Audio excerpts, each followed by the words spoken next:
The second guest on the Fight Plan podcast is none other than my second NHL fight, Anthony Peluso. You kidding me? This guy was so tough. The only fight he ever actually lost was off the ice, if you can believe it. Yeah, I know. His last NHL fight with Milan Lucic, when the refs came in, is the only fight on hockeyfights.com that gives him the slight loss, if not a draw. He didn't lose that fight. We're going to get into it, people. Everything from the start of how our first fight went down to what he's doing now in life. And let me tell you, he gets vulnerable like Chris Thorburn as well.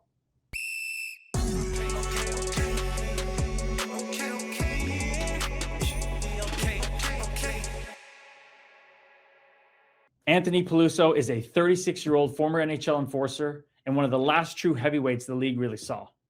And I had no idea about this, but when I did my research, this guy was a 10th overall pick to the OHL as a defenseman. But he knew his role had to change when he got there. After his first season, he went and played lacrosse, and you'll see what happened. So he became a 6th-round pick of the St. Louis Blues, who was really never supposed to stick. But anyway, he didn't care. He carved out a 144-game NHL career through sheer determination and a willingness to do the most thankless job in sports. He fought the biggest names: Gazdic, Reeves, Lucic, even beat Eric Goddard. I was shocked when I saw that. And he won genuine respect around the league and among fans. They even had a free Peluso chant going in Winnipeg. He was never just a goon. People watched him closely, and they saw skill, grit, and a genuine team-first mentality, and you'll see some pretty funny stuff in a skills competition. He played across 15 teams and 7 leagues, ending his career in Slovakia, of all places. And how that went down is mind-blowing. It shouldn't have happened. But these are the fights in life, people, on and off the ice. Since then, he's built a life as a firefighter in White Rock, BC. Still serving, still protecting, still fighting, just in a different uniform. Whoa. Fight fans, slow down. Slow down. I know you're excited for the interview, and I'm so excited for you to hear it. However, I am also very, very excited to talk about my book, my memoir, that me and my co-author Dana have been absolutely pouring our heart and souls into for so long now. We got a date. I've been bouncing around all over the place with it, but June 29th, my favorite hockey number, right before Canada Day, before July 4th. Buckle up, ladies and gentlemen, fellow Waves. It's going to be a wild summer. Namaste, fellow Waves. In the ocean of loving consciousness, fight fans, that's the table set. Hands are taped up, shadow boxing in. Let's get in the ring with Anthony Peluso. Big Loose, what's going on, pal? Welcome to the Fight Plan podcast. Thanks so much for joining me, dude. No problem, man. Nice to hear from you and catch up. Yeah, this is unbelievable, man. When I connected with Thorbs, I was like, Thorbs, who's on the Rolodex next? I mean, we got the first tilt in, the first NHL game. I think we got to know who's next. And he's like, no way, Loose. I'm like, yup. Nice. Yeah, he's a good guy. I touched base with him this morning, so it's nice to catch up with him too. So it's a full circle. I went back and watched the Jets in Vancouver last night with my one of my kids. So doing the full circle of run-arounds with all the old buddies. Unbelievable. This is amazing, dude. Yeah, because we trained a little bit back in the day. We crossed paths a little bit off the ice. I think so. Way back when with Gary there for the 1 year when we were downtown. Yes, when he was sir. downtown. Yeah, I remember that. Yes, sir. With that Redmond jersey there in the back. So we're both Newmarket boys. Are you a Newmarket boy? Yeah. I grew up in Stonehaven. Dude, come on. I was looking up your stuff. I thought it said King City, North York on Elite Prospects. You grew up in Stonehaven. I literally grew up by the Petro-Canada on Mulock there by Skinner Ave, right by Stonehaven. Yeah, I grew up in Stonehaven, and then we moved to King City for high school, and then kind of shipped out to the O. So, Gotcha. Okay, well, wow. This is full circle as hell then. I haven't been back there in a little bit. The last time I was for Hockey Helps the Homeless event, but damn, even the same part of Newmarket. That's wild, dude. yeah, it's pretty wild. That is wild. Okay, well, as I said with Thorbs, the podcast had to start only one way. With him, it was my first NHL game. With you, it's the second one. And I remember like yesterday, I'm out at morning skate, It's like a week and a half after my first game. I remember going to that first game thinking, am I going both these guys tonight, Thorbs and Luce? And you weren't in the lineup. And then I'm in Mark's skate, and I look over and I feel this presence on the opposing bench. And I look over and there's Luce in his hoodie with his hood up, just standing on the bench looking out at me, just burning a hole through the side of my head that I look over. I'm like, oh shit, I guess this is happening for sure. What do you remember about that? I remember it was an afternoon game, I think, or like early game. I think we got in the night before, so we were on a back-to-back. And I think from what I remember, I didn't sleep well. And yeah, kind of naturally it happened, and that was it. Was that something that you, like you said, naturally happened? Is that something you were looking to do? Is that like, was there any mindset to that? I don't think I ever went in the mindset of looking for it. I don't think it was never that kind of player. Maybe like hindsight 2020, maybe I should have done it more.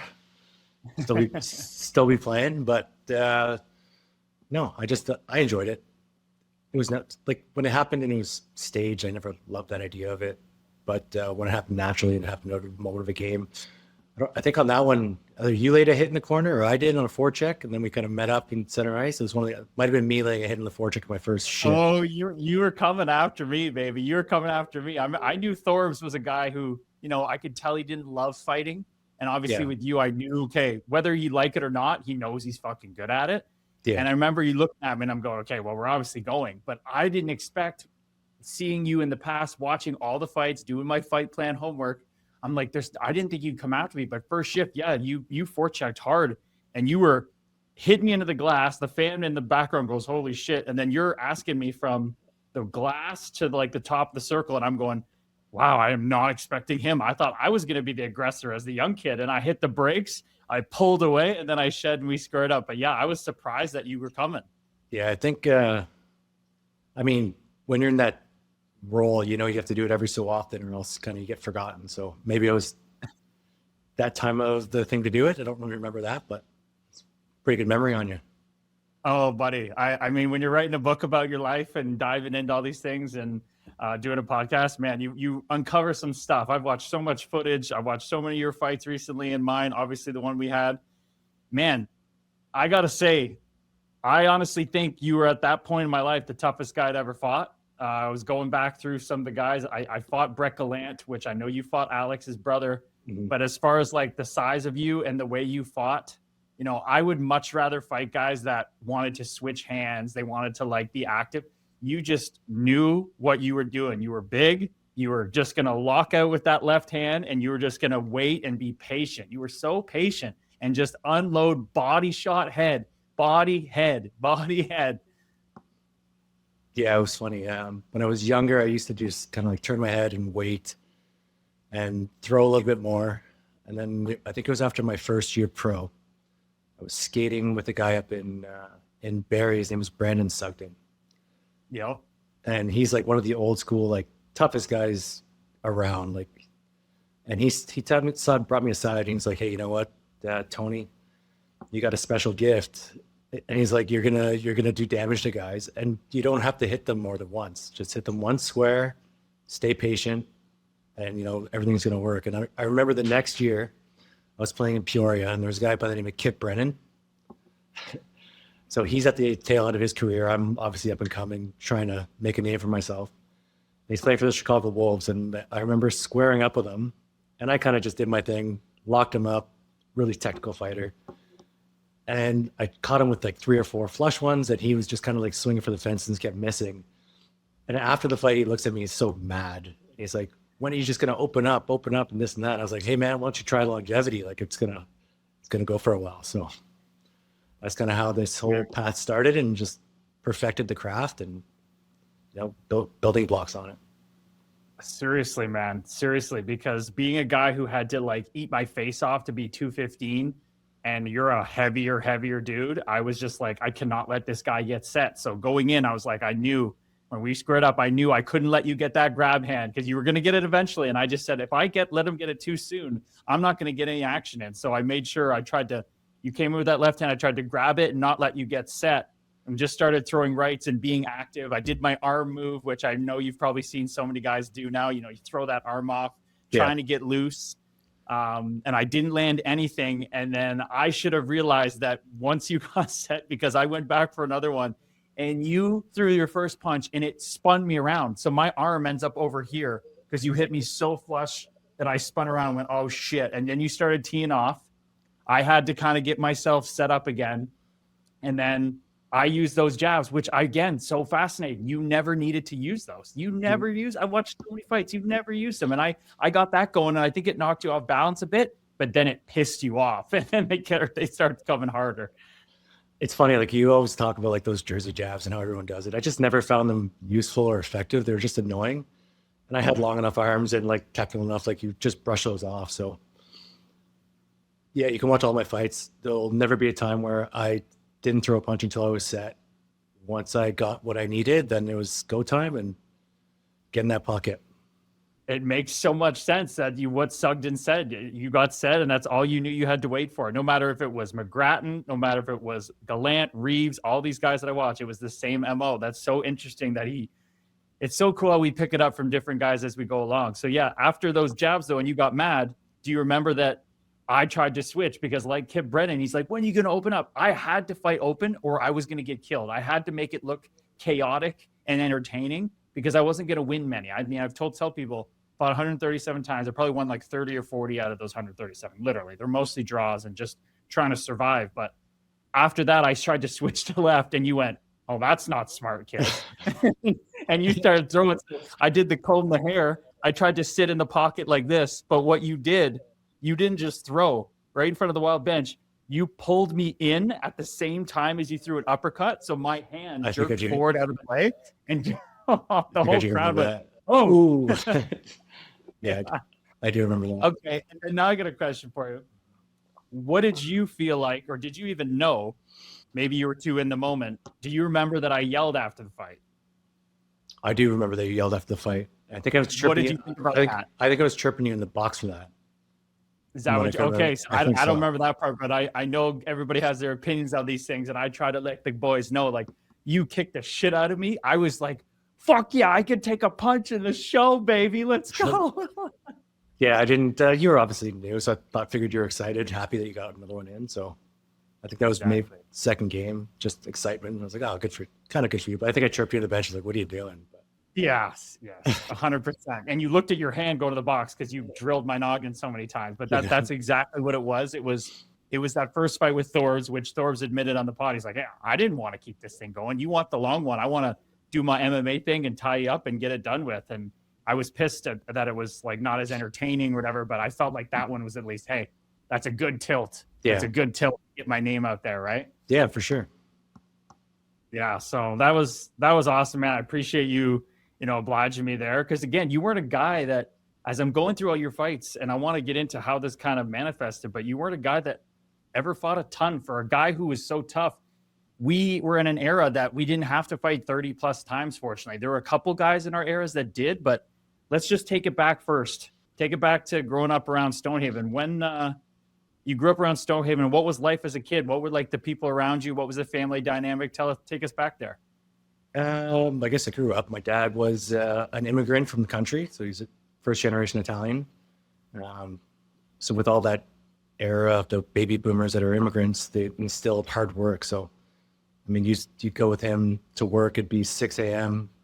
all the way to 7 p.m. just providing for the family kind of thing. So with that, it kind of instills in the sacrifice he had to make. It's what kind of brought me into what I needed to do. And then I remember there was I was probably like 7 years old or 8 years old, and I got beat up at school once. And I was a big kid. I think I was sticking up for my brother at the time. And that's when my dad was like, I don't want this to ever happen to you again. So he ended up going in partnership with one of his friends, and they bought a gym together, and he ended up putting me into boxing classes every day. And then that's kind of how it all started. As we are, I never expected to be a scrapper. Like I was a defenseman at the time, getting drafted first round to the O. I was a 10th overall pick. I thought I had the world by the nuts. And then made a decision to play lacrosse actually my 16-year-old year after my rookie season in the O. We were out of playoffs. We were stuck down in Erie, Pennsylvania. And I ended up playing lacrosse, and I blew out my ACL in June of that year. So going into my draft year 17 year, I got a shortened season, shortened everything. So I remember Dave McQueen was my coach, and I fought for the first time. I don't remember who it was. It was a little guy in Brampton. Caught him and I think I buckled him. And he started basically telling me like, hey, you're good at this. You should do this more often. And kind of that's how it all transpired. And then it was all of a sudden, I was like, okay, now at what cost is it going to take you to make it? Is this how it is? And then, I mean, going through my agents, it was always, your fighting's going to get you there, and then your skill is going to keep you there. And that's kind of the route I took. And yeah, just kind of blossomed from that. And you learn things along the way. It's a grind, as you know. And yeah, just waited for my opportunity, eventually made it. Damn, dude, we're going to have to dive into all these different eras here because you just zoomed us through a whole bunch. But like 7 years old, you get in a tilt, and dad's like, So he literally bought a gym, not just like take you to boxing classes or show you in the basement. He bought a freaking gym. Yeah, he was a little bit of an entrepreneur, had his fingers in a little bit of everything. So bought the gym, and then, there was the Russian, one of the old Russian Olympic coaches, I think, was a guy who was renting out the boxing space for him. So rather than him paying for lessons, he's like, hey, if you train my son every day, I'll give you a break on rent, or whatever deal they had. And that's how it went. And then kind of the discipline you learn with boxing. I never really got into too many fights after that. Pretty much just stayed in my lane, good kid, try to stay humble. And yeah. Well, you can obviously tell everybody you're a soft-spoken guy. You're very calm off the ice. I'm talking to Grayo, talking to Thorbs. You definitely have that kind of energy about you. So is that something that when you got beat up and your dad found out and he's like, yeah, that's not going to happen again, was it something that the kids at school were like, oh, like Anthony's doing boxing classes now? Or did you have to show him one time? Did it happen? Did it get to that point one time? It never got to that point again, I think, until high school. And then I was sticking up for my brother again in high school. And then, after that, the reputation followed me. Yeah, because did you do it like it wasn't just like it wasn't just a one-off? You did it like for your whole life after that? Pretty much, yeah. So I've been boxing now. I basically boxed from when I was 8 until I was 30, and then kind of stopped after my first shoulder surgery and worried about just getting healthy. Mm-hmm. And then you have a good enough foundation where you know what you're doing. So then you just kind of build on that. Exactly. Yeah, that was something that was always interesting. I had to work at it so much, but then as I got later in my career, I'm like weighing the options. Like, do I need to go do that again? Like, I maybe just go in for the tune-ups, but then you get in your head like, oh, I didn't practice as much, and you're about to fight your first time. I used to be way hungrier, but no, I have to keep up with the skating. I got to keep up with the skills. I got to, that's what kept us there. Like I kept us improving a little bit. That's exactly the thing, right? It'd be a couple weeks before camp. You do like a 3 or 4 session tune-up, and then you're like, again, you're so close to camp. It's like, all right, do I want to risk an injury? Is this what we're doing? Like, you're always managing that risk reward kind of thing, even with training. Always. There was always another wrinkle that guys just in our roles had to deal with in a different way. I did everything. I did summers where I was like, okay, I need to, and then other summers I did nothing, and I could feel the difference. The preparation is wild. So this was something that it came kind of naturally, you to step up for people off the ice. That's beautiful. I mean, for me, I was fortunate to never have to get in a fist fight. I don't know. I guess it never got there. But that's awesome, man. Sticking up for your people. So when you, like you said, it was lacrosse when you realized that this is what it was. Because like you said, 10th overall, and you played for the Richmond Hill Stars. You're a defenseman at that point with all those points, getting drafted 10th overall. Damn, dude. The good old days. Oh man, damn! Yeah, I don't have that background like you. What happened from the switch from D to forward then? It was kind of back and forth. I think I started playing D my first year, and then we were on the stretch last 10 games of my draft year, and I think a couple of the scouts called Sherry Bassett and said, "Hey, let's see what this kid can do on forward." I wasn't the most fleet of foot, I guess, as a defenseman. I was a late bloomer with my skating, late bloomer with my quickness. Kind of all that stuff came late. So I think people reached out to him and said, hey, like, let's see him on forward. So the last 10 games of the year, my draft year, I ended up playing forwards. So I guess as a kid, I always bounced back and forth. There was either defense or centerman, so it felt pretty natural. Kind of understand And the this game. is what, right. This is what's so fun about now talking to you, because I get to dive in and like know you. I fought you. I looked up your career, but then I'm seeing these little gaps where I'm like, ooh, what happened there? Because like you said, you didn't get told, hey, you're good at this until lacrosse after the first season. Because your first season, you had 4 tilts against guys that were seemingly younger on smaller guys. Because you're like, oh, I'm a player. I'm a defenseman, right? And then you get told that, and then Sherry moves you to forward, and you come back your second season of the O, and it's like, oh, he got the message. Like the guys you were fighting instantly go up 30 pounds. Yeah. So that was when kind of you had to make a statement, and then again, do what you have to do to make it, right? Like, wasn't going to shy away from anybody, going to make a reputation for myself and run with it.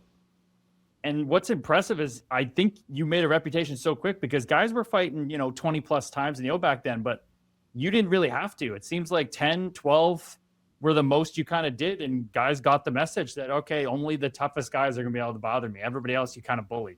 Yeah, that's pretty much what it was. And then on my junior team, we had a couple other tough guys too, with Mike Liambis and Gazdick. So those guys were always getting their hands full too. So we had a pretty good top 3 there. That's crazy. That's great. Usually it's like a middleweight, a light heavyweight, and a heavy. You have 2 heavies, and then a freaking Tasmanian devil, as they call him, from Woodbridge, that fights heavies. Yeah, he was our lightweight, if anything. So it's pretty funny.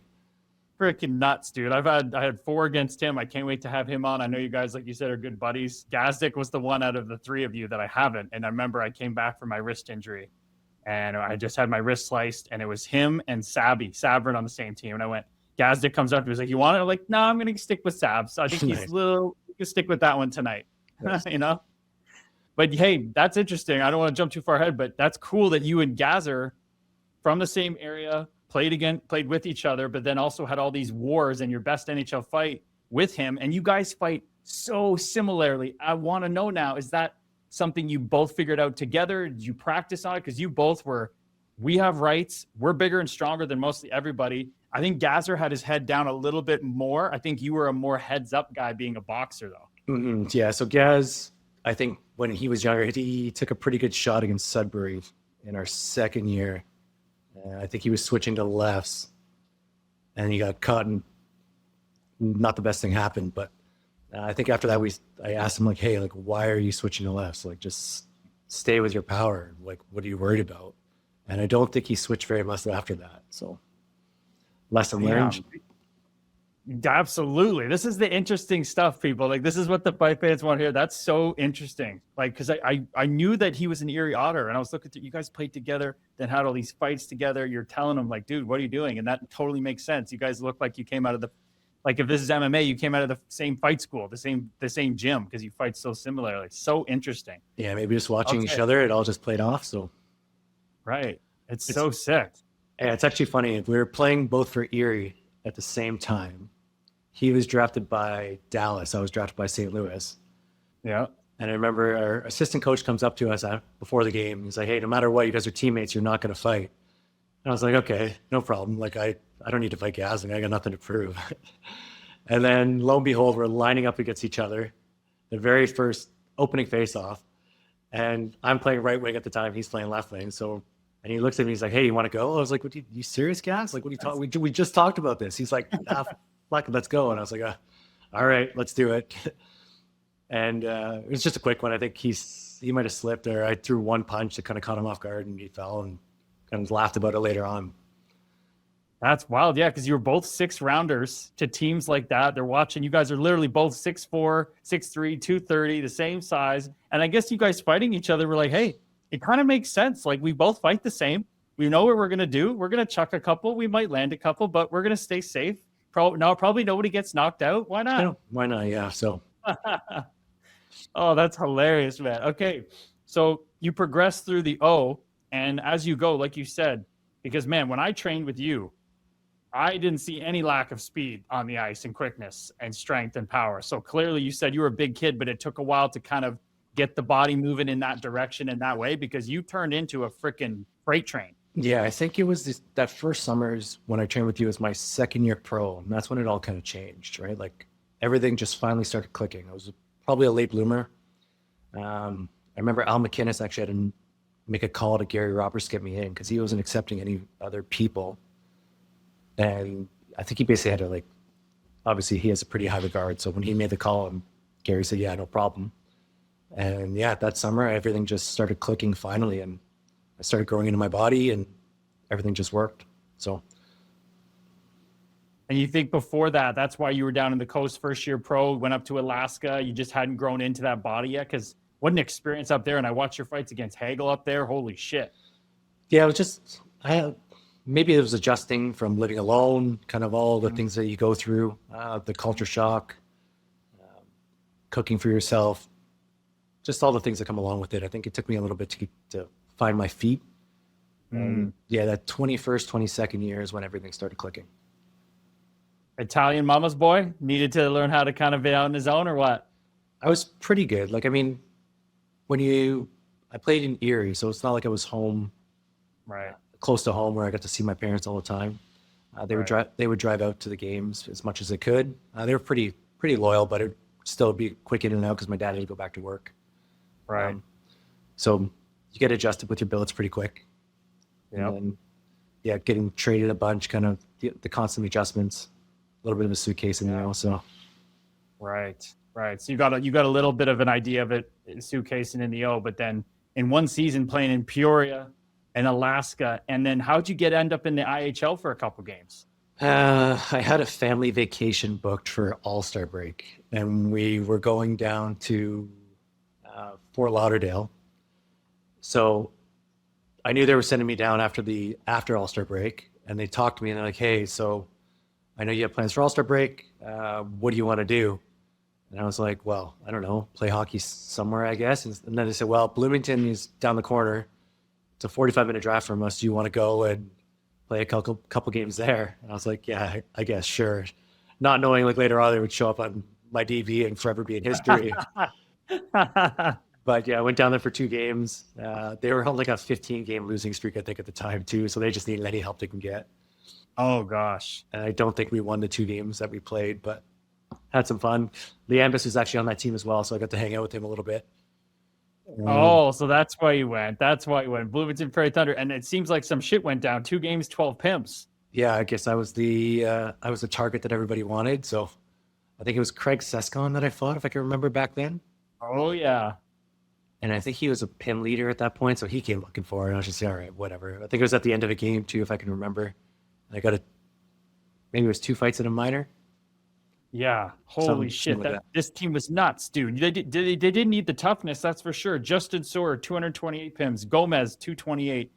McDonald, 135. Spiller, Liambus, 17 games for Liambo, 115 pims. So, dude, you were like, this isn't going on my DB or whatever, and I'm just gonna go have some fun. You walk in, everybody's trying to fight the big fish. Yeah, and there's just 2 games. I think I was there for a week, and I was just, get me out of here. I can't do this. That's hilarious. But hey, what a feather in the cap to go coast, AHL, East Coast, IHL, and then get to the NHL later. That's incredible, man. So first year is a bit of a whirlwind. Second year, you settle into Peoria, and you're like, okay, now we're getting this thing going. I train with Gary. I know I'm fast and more skilled now, and just started to like be more regular shift. Yeah, just got more regular in the lineup. Wasn't a healthy scratch ever so often. Again, just getting your feet wet, learning more of the game. The coaches started doing a really good job with me. I can't thank Brent Thompson enough. He was such a good person to have around me, especially because he was a player in that role too. So he understood it old school ways. So then you start picking all these people's brains and you start taking it all in, understanding where people come from. Most of the people that want to help you, the guys that don't want to help you. And you start taking little bits and tidbits of information from everyone. Amen, dude. That's so important on this journey, like having people in your corner, like I'm sure like a fatherly figure away from home, right? Yeah, like you have guys that have, like Derek Armstrong was, I believe, on our team, 1,500 games he played, or whatever it was for LA, and kind of latch onto him, and he tells you all the stories, and you start learning the experience of what it's like to make it, and the sacrifices you have to make, and kind of the lifestyle that you have to live. And then all of a sudden you start learning from all these guys. Did you have any like grumpy vets did you see the contrast between two? Like when you get into pro, I can remember for me when I came in, I was in Iowa, team was terrible.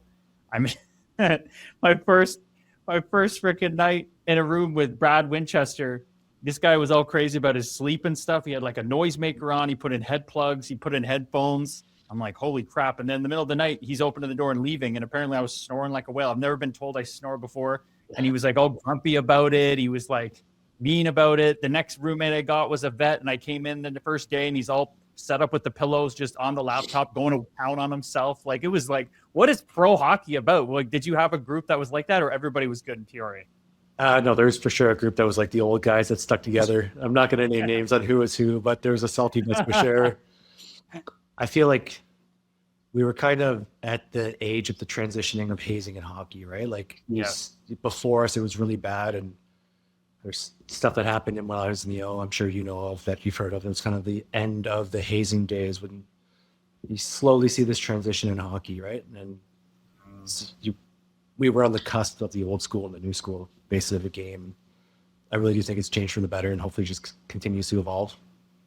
I couldn't agree more. And I think you definitely could speak on it more than me, because every team was different, but there's those guys that they got it so bad that, and I'm going to be talking about it in my book, and me and Shaw's Andrew Shaw, we're not big fans of each other, so we talk about it all the time. But this guy just came in from Belleville and he had just been hazed so bad, and he just thought in Owen Sound, where we had great vets and a great culture, he's like, this is all they get, and he just couldn't handle it. It made him so angry. But I think I was fortunate, at least, that I could be kind of bothered emotionally a bit, but physically I would just say, like, fuck it, I'll just fight you, like, to get you off my back. And that usually worked. Was it ever like you with that? Did you ever have to put a boundary up with guys and be like, hey, like, I know you're fucking with me and you're older and I'm younger, but like, do you know what I do on this team? It was my 16-year-old year, and I did a bunch of stuff that was kind of stupid. And I got, we had a little kangaroo court, and it was like my fourth or fifth kangaroo court. I just didn't learn a lesson. And then I guess they decided to put me in a bucket and pour a bunch of ice on me, and I had to sit there for a while. And that was kind of like an eye-opener, like, what am I doing? Like, I got to start sticking up for myself. And then kind of everything evolved from that. I think I actually had my first fight probably a week after that. Mm-hmm. And all of a sudden the tone in the room changed, and it was like, okay, let's probably stop what we're doing. Like, he's got the message. We put him in the ice. Now he's fighting on the ice. Okay, he got the message. He's one of the boys now. Yeah, exactly. So, it's weird, man. And I know I'm just so fortunate. I didn't see anything crazy. Like, you hear about that Eric Guest kid when I was in the OHL who got forced in a bathroom if he couldn't leave till he snorted the cocaine and shit like that. That's just, it's crazy what that can do to guys, man. But we're fortunate that we probably would have fought our way out of the bathroom. But some guys aren't as fortunate. And like you said, thank goodness it's changing for the better now. I was helping out with the attack a little bit last year, and it's awesome in there. Kangaroo Court is like, it's literally just like the boys hanging out and who can crack the most jokes. Like then in the past, it was like who can give it to the rookie the worst. Now it's just like who can like make the most fun of them in like the best possible way. I got to sit in on it. It was great. Yeah, and like that's what it is, right? It's still that team bonding experience. It's just, it's not, it's getting a message across without crossing a line now, I feel like. And that's definitely better for everybody. So 100%. But there is the other side of it too, where like, there's such a good way to do it. Cause like you said, you were kind of stepping out of line. You're like, what am I doing? Like, it made you reevaluate some of the decisions you're making. Cause we had two guys get in a fight at school and it spilled into the girls' bathroom. We're like, you donkeys. Like, if you're going to do something, deal with it in practice or something. Like, come on. Yeah. Use your heads. Common sense mostly prevails. Exactly. Like, there's definitely an intimidation thing and brotherhood thing, but like you said, it's getting so much better. So that's awesome. But dude, your your third year, you end up having 159 PIMs. You're 9 points now in 60 games. You're a plus player. At this point, are you thinking like, where's the call up this season? Did that cross your mind that year? Not in my third year. Third year, I just knew it was a building. I was still playing fourth line minutes, not getting much ice time, but it's not even points that I worried about. It was how I can put a stamp on a game, right? Like, what you won't see is like offensive zone time. You won't see the puck protection, the little skills. Like, how can you control a game? How much offensive zone time can you get? How can you be on the forecheck? And kind of that third year is when that all started evolving. So yeah, I played well, but I always evaluated games based on like how much the puck was on my stick versus how much ice time I had, right? So yes, if I knew I was controlling pucks down low, then I didn't care about how many points I got. Like, it didn't matter to me. Yeah. It's like, I'm doing my job. I'm making a positive impact in the game. My presence is always going to be felt. I just have to be in a room for something like that. And, and it started changing my confidence on where I stood that year. And I just, again, I continued to evolve. And then we went to Gary the next year, and then kind of all these things started connecting. It was a lockout year, that 4th year of mine, I believe. Mm-hmm. And then I had a really good camp. I thought I had a good shot at making a team out of camp. I was one of the last call ups I got sent down before the second last game and then called back up. So I knew it was high hopes in their eyes. And then when lockout ended, they put me on the waiver wire, and that's when I went to Winnipeg. And yeah, because then Winnipeg picked you up, because that whole time in pro, you'd been fighting the heaviest guys, Cassian, all these guys I was looking up, and you're doing wicked against them. You even fought, dude, pause the story on the hockey. You fought Aaron Goddard. I saw that name and I was like, no way. And you tuned him up pretty good, because he's a guy that likes to switch, and you stayed patient, drilled him a couple times. Yeah, it's funny. He's another guy that's like, after the fight, he's like, holy shit, you got blessed with some long arms, didn't you, dude? I was like, yeah. Just shot the shit with him a little bit after the game. And same thing he said. He's like, yeah, you got a gift. Just run with it, man. So that's a OG guy. When I saw that name, I was like, damn, I'm curious to see how this one goes. But yeah, this 4th year now, 11 points, 36 games, which you said you didn't care about the points. You were thinking almost like a football player. Like, it's like field position. Mm-hmm. It's get the puck across that blue line and hold on to it. And that's what ended up when allowed you to stick in Winnipeg. You go to Winnipeg and you become that for the team. You literally go in there. What was it like getting picked up on waivers and knowing, okay, I'm in the show for 30 days. I haven't even played a game yet, and I know I'm here for 30 days. It was pretty wild. Like that whole week, there's a couple of the older guys. One was being TJ Hensick, and I never used to bother my agent. I let him do his thing, and I did mine. And he looked at me. He's like, hey, you're not going to be here next week. I was like, what are you talking about? And at this point, I was playing first line minutes, net front of power play, and like doing what I could. I had Derek Nesbitt and TJ Hensick, like 2 lifer AHL guys that probably are going to be in the AHL Hall of Fame at some point. But yeah, he comes to me, he's like, yeah, you're not going to be here next year. I'm like, well, what are you talking about? Or next week. And I'm like, what are you talking about? He's like, yeah, someone's picking you up for sure. I heard it's X, Y, and Z. So I talked to my agent that night. I called him. I was like, hey, Anton, like, what's the deal? I'm on waivers. Where am I going? And I got told that I was going to a different team than Winnipeg. So I had all my stuff packed with the intentions of going to Spot X. I won't say who it was. I don't know if I don't want to spill any info, I guess. And I get a call in the morning from Kevin Shoveldayoff. He's like, hey, Anthony Peluso, how's it going? And I was like, oh, not much. What's up? He's like, oh, just want to let you know you're a Winnipeg Jet now. I was like, Winnipeg? What? And it's funny because Courtney was my wife at the time, or my girlfriend at the time, but now my wife. She goes, I didn't even know there's an NHL team in Winnipeg. So, lo and behold, got on a plane, hopped over there. She actually packed up all my stuff and drove it home to Ontario, and that's when the Winnipeg chapter started. Damn, dude. Yeah, I mean, hey, we're not going to say who it was, but it sounded like it might be somewhere warm or somewhere Courtney might have liked a little bit better. But let's go to Courtney, because obviously a wife with 2 kids. We'll get into that later now. But when did you meet Courtney? At what point of the journey? How long was she in it with you? Tell us that whole story. I met Courtney. She was actually dating one of my best friends at the time. We were 15 years old, just both got drafted the O. He left, and she dated him for 2 weeks before he left when she was 15. And then they weren't going to do a long distance relationship. And I guess the next summer, we started chatting when I was 17 and she was 16. And then I think the summer after that, we started dating. So been pretty much together solid since I was 18. A couple small hiccups in the road, but she stuck with me. Dude, amazing. You're the 3rd guy I've had it on so far. And each one of you totally different than me that way. You guys had someone the whole way through in your journey. And how much did that help you, man, going through the different times, like having that rock that was there from the beginning? It's definitely like, just talk about someone who knows you inside and out from all your darkest secrets. Like, just keeps you grounded, right? Like what's the saying? To get where you're going, you gotta know where you come from. So she was always there to prod me, be like, hey, this isn't right. This isn't cool. I know where you are. I know who you come from. Like, this isn't you. Back to zero. Back to base camp. So Mm. Can you think of any times that were like, what's the biggest time that stands out where she checked you and it really helped you on your journey and helped you guys kind of keep going in your relationship? Was there anything that came up that you were willing to be like, holy shit, like I gotta really wake up?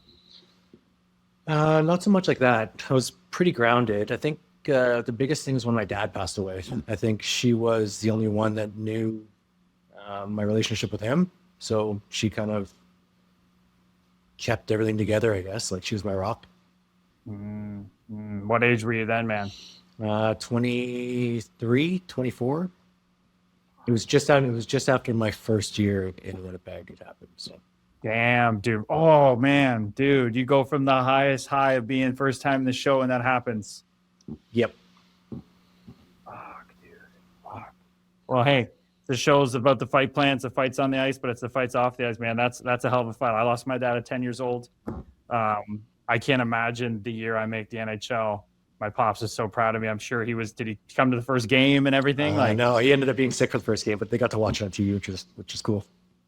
Okay, but still, at least, that's so cool though. Fuck, he was here to see that, man. Where he first put you in boxing to say, "Hey, I don't want to see this happen again," and now it never really happened to you again, man. I can't find a fight you got like anything somebody could say was a draw. Like I don't know, Kyle Hagel in that East Coast fight, he threw like a week left. I think you lost your balance. Like anybody would say, it's like a visual that if you slipped, but I can't see you got beat up ever again. Yeah, I was always pretty technical. Yeah. Nobody likes getting hit by the big guy, so make sure I didn't get hit. Yeah, I think I had a pretty good record going.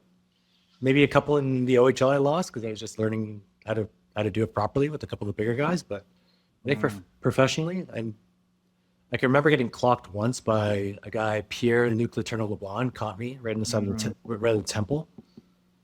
And yeah, I just kind of never really got super caught square. Always super technical, always patient.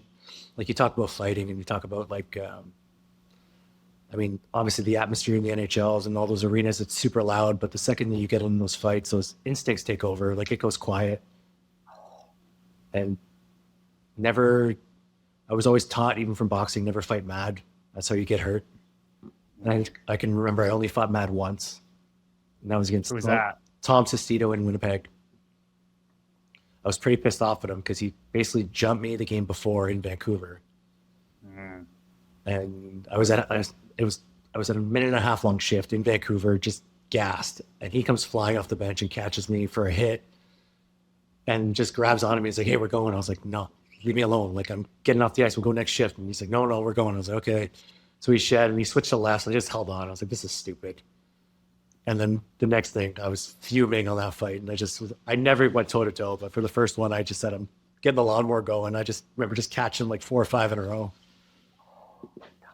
I'm so happy you didn't fight mad very often, man, because you think you would have put people in the hospital. But damn, that guy is known as that kind of guy, that kind of dick guy that was going to do anything he could to get up one on you. Those fighters that did that shit pissed me off so much. I have a whole Rolodex of the guys I used to hold the grudge against. I hated that shit. Yeah. And you knew he knew exactly what he was doing too. So for sure, he's big, but he's not on your level of power. He was trying to get you at your best and then give a little showboat or something. That's crazy, man. Yeah. Fuck. But that's so true.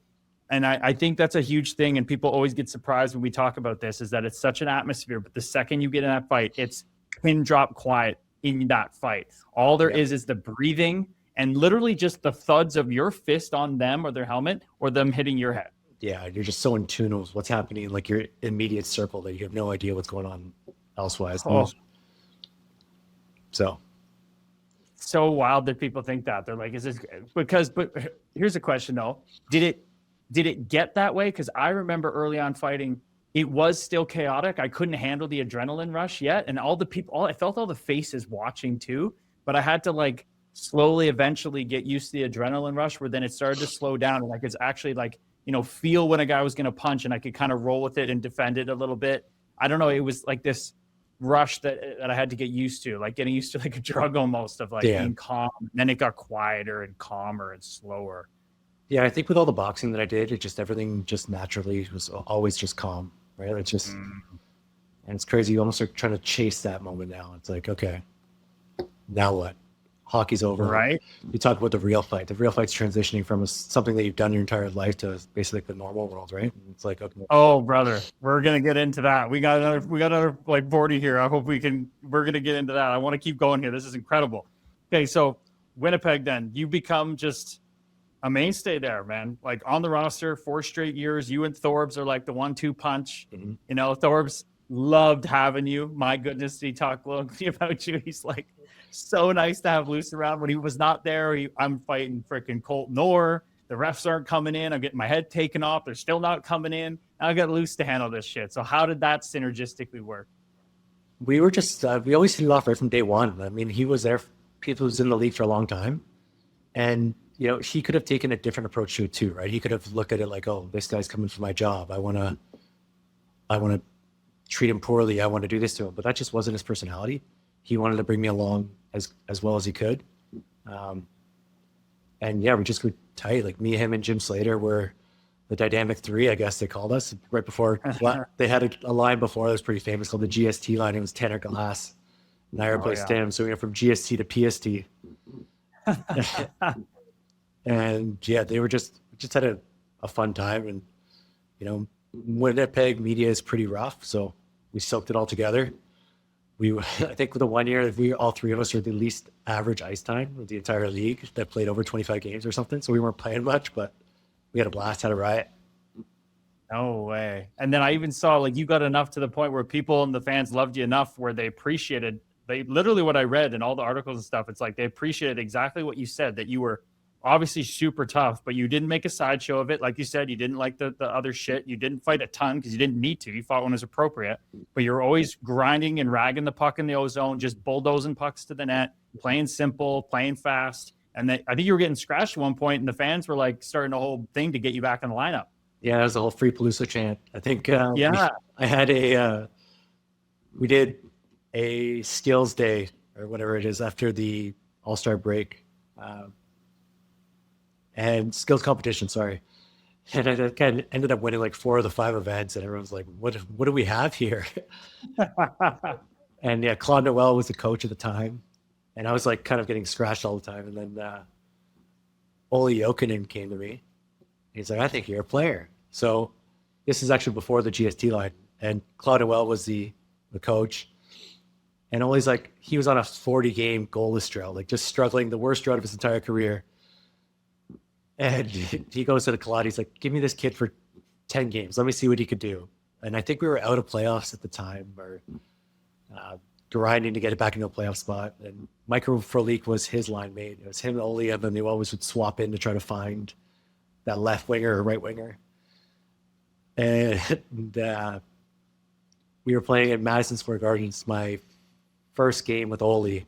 And I think my first shift or second shift, got the puck down low from Graham Clitsome, and I ended up throwing like a little sauce back to the back door, and he broke his 40-game goalless drought. And he just had the biggest look on it, like the biggest grin on his face, just happy as a clam. So pretty sweet story. That's incredible, dude. Did you get to stick with him for the other 9 games? No, I ended up, that was my 3rd game. Sorry, that was my 4th game. So I played with him 1 game before that. 4th game, I got 2 assists, or 3rd game I got 2 assists, because I had 2 apples in 3 games, my first 3 games of my career. And then like same thing, next game we went against Washington. I think I played really well, and then I ended up breaking my hand against Aaron Bull-Patty. So my 5th game pro, broken hand, done for the year. And then I remember Claude Noel comes to me after, he's like, why are you fighting? You're playing 3rd line in the NHL, getting 3rd line minutes, like this is your chance, like you didn't have to do that. And I look back and I was like, well, my entire life or career, I've had to do this. No one's ever told me I hadn't. So we were down 2-0 in the game. He just got called up, so he wanted to do something, and I was just making a name for myself up there. Yeah, I ended up scrapping and then broke my hand. He's not a big dude. It's almost like you fight McGrattan in that fight, you're probably not breaking your hand, but because you have such an advantage in the way you fight, you teed off on him. Yeah, and then I remember him ducking, and I felt it right away. I hit him right in the forehead with an uppercut. Oh, crunch. Oh, where did you break it? A knuckle? Yeah, right my 4th metacarpal or 3rd metacarpal. Oh, dude, I know Pat Volps. He wrote a book, and I've been talking to him because I'm writing the book. He's an awesome dude. What a warrior. That's sick. He fought some big dudes, and he could take a punch. Yeah.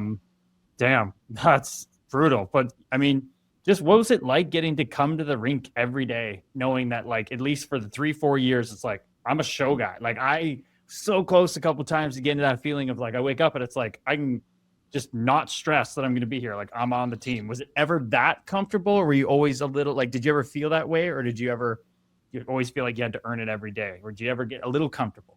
I got a little comfortable when I signed my first one-way deal. It was a 2-year contract one way, and I got Nice. comfortable.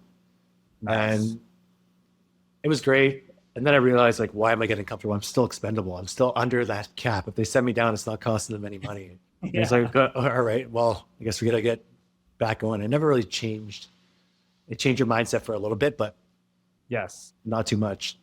No, to get where we did or close to it, you have to. That mindset's not going to switch off for us. But I'm so glad you got that little moment of like sit on the couch, sign the deal with your wife, and like I'm a show player. Like I fucking actually did it. I did it. Fuck, man, it's fucking amazing. It's fucking amazing. Okay, so after that, you play what your 2016, 2017. Were you just getting less ice time? What was the trend? Was there a transition happening on the team? What happened? Then you end up in Manitoba for those 22 games. Yeah, just the team was transitioning. I think that's the year that Laine got drafted. So when Winnipeg was supposed to be like an 8th overall pick or 9th overall pick, and then when they get that a top 3 pick usually plays, so bump somebody off the roster, and my unfortunate was that bubble guy was the expendable guy.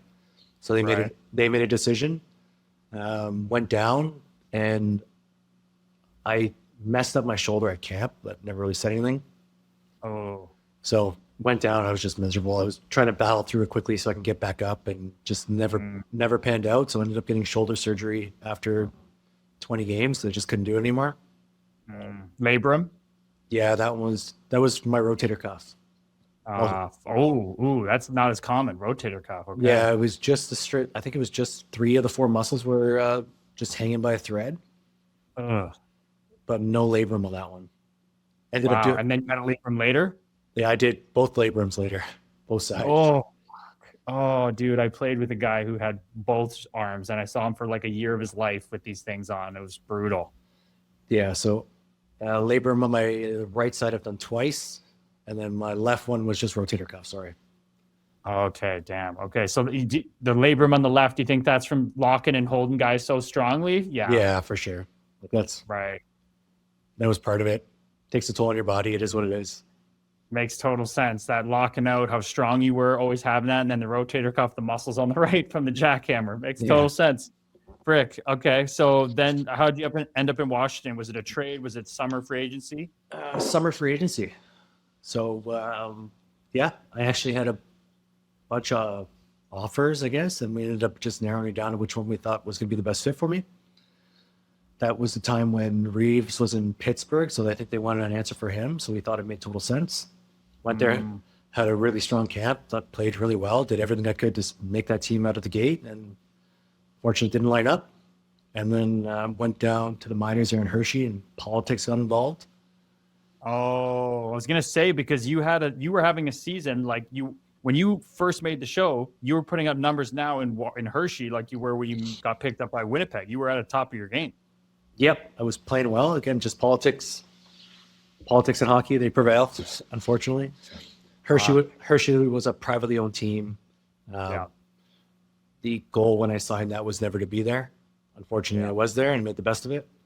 Right. That's where they're like, yeah, we weren't supposed to have you. So like we've made other commitments. Even with you playing well, though, you think the private team wants the people in the butts in the seats. You're playing great.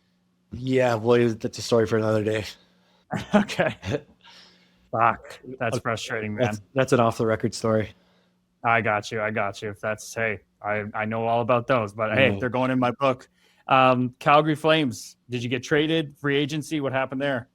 Nope. So I had obviously a tough year in Washington and ended up grinding. I didn't have a deal done yet, but True Living was always really good with me. So he always liked me. He kept me basically a phone call away all the time, saying he was interested for me to be with them on July 1st, and just kept it close. August came around and he said, I'll just make a commitment to you. So we ended up signing a deal pretty late. And I went there. Again, I can't say enough about him. He was so honest, and there's very few people in this world that are like really truly honest.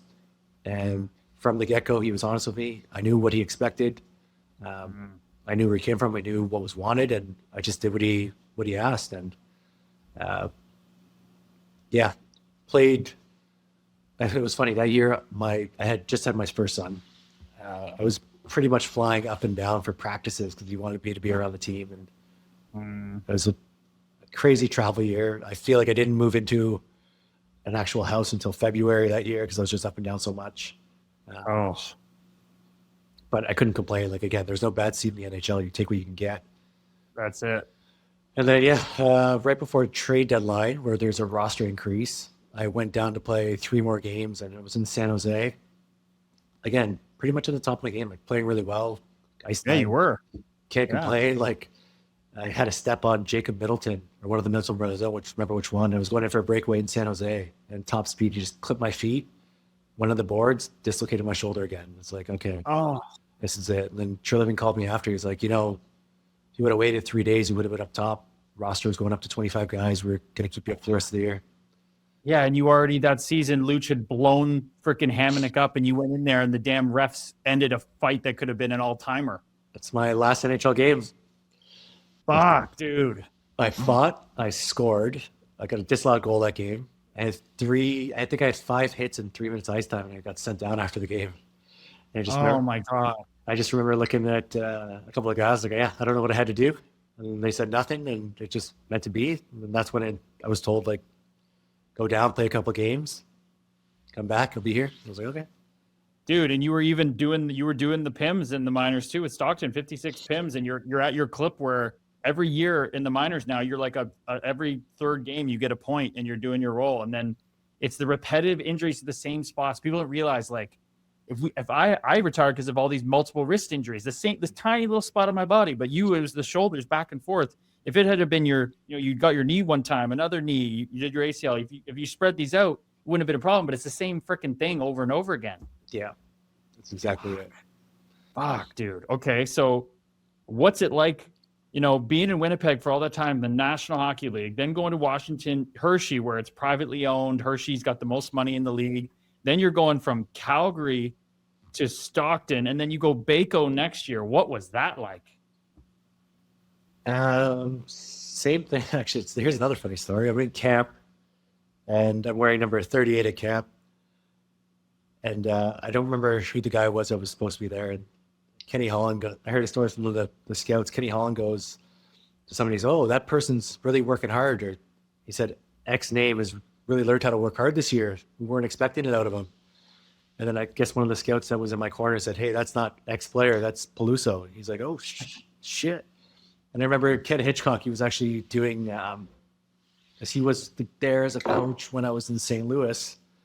And I signed a PTO to go to Edmonton. And he looked at me straight in the eye. He's like, "I'm giving you the wild card to make this team out of camp." It's like, he said it right in front of everybody too. He's like, "You guys mark my words, he's going to make it." Unfortunately, I didn't, but just a good confidence booster for a guy like that. No kidding. Yeah, we'll take that any day. If somebody wants to stick their chest out for the tough guy like that, damn. But because you were always regarded as someone that, like, is super tough and but can play, and you wanted to focus on playing. Like, you knew when you played, you weren't going to be an idiot. You were going to crunch somebody with a hit, but you were there to play, and you could fucking play, man. Skating in the summers, that summer with Stammer, James Neal, these guys, you never, ever, ever looked like a tough dude. Like, you looked like an absolute machine. Part of me wishes it was never like that. Part of me wishes I never had the skill and I just stayed in my lane and knew my role a little better, but I don't know. Hindsight's 2020. Talk about that though. Where does that? Do you think that comes from being the good player, so dominant all the way up that you always felt that pull to that? Because guys looked at us and they're like, "I would never do that fucking job," and I was like, "Yeah, I know. That's why I'm here to do it, because that's the only way I'll fucking be here." Were you always a little between, like, "Fuck, I don't really like that they look like I want to be like I want to play more and play better." Mm-hmm. Well, everybody always wants more, right? So that's just human nature. I knew that I had the skill to be able to do more. And, like, again, I was practice player of the year every year. You could put me in any practice and I was just shine. But maybe it was lack of opportunity. Like, the end of the day, when you're playing 5 minutes a game and you're expected to sit there, what can you really do? Like, I remember we had a 3-on-1 in one of the games. I was in Calgary when I played against Anaheim, and wasn't getting much ice time. Was drinking water all the time, just looking there, and your hands get cold. You get frozen, and all of a sudden you go out there, you're trying to handle a puck at 1,000,000 miles an hour. What do you expect? Did you find yourself getting grumpy a lot? Because I sure as hell did at times. I'm sure I was grumpy, but I tried not to show it. People probably saw when I was grumpy, when I wasn't grumpy. I wear my emotions on the sleeve for the most part, so I'm same as you. guys would know. That's the thing. I always tried to make it look like it was like, hey, I can't hide that I'm clearly pissed, but I always try to make it look like I'm grumpy, but falling forward to like working hard to play more. I never wanted to look grumpy, like, fuck this. I wanted to look grumpy, I'm fucking in. You know what I mean? Like, that was the way I dealt with it. I just tried to say, just do the extra workouts just to fuck everybody, like, just to fuck the coach. Fuck this. I want to play more. Do more. Don't ever give them an excuse to be like pissed off. Does that make sense? That's that's what we were taught, basically, right? It's like, okay, you can't be that high maintenance person. You have to be a low maintenance person, or else guess what? All of a sudden, one of the trainers is saying like, hey, Tony's really being lackadaisical. Like, what's he doing? Is he rubbing off on the other guys? Is he good to be around the room? Are the young kids looking up to him and be like, oh, that's okay to do, right? And all of a sudden it's like, okay, that's a big no-no, right?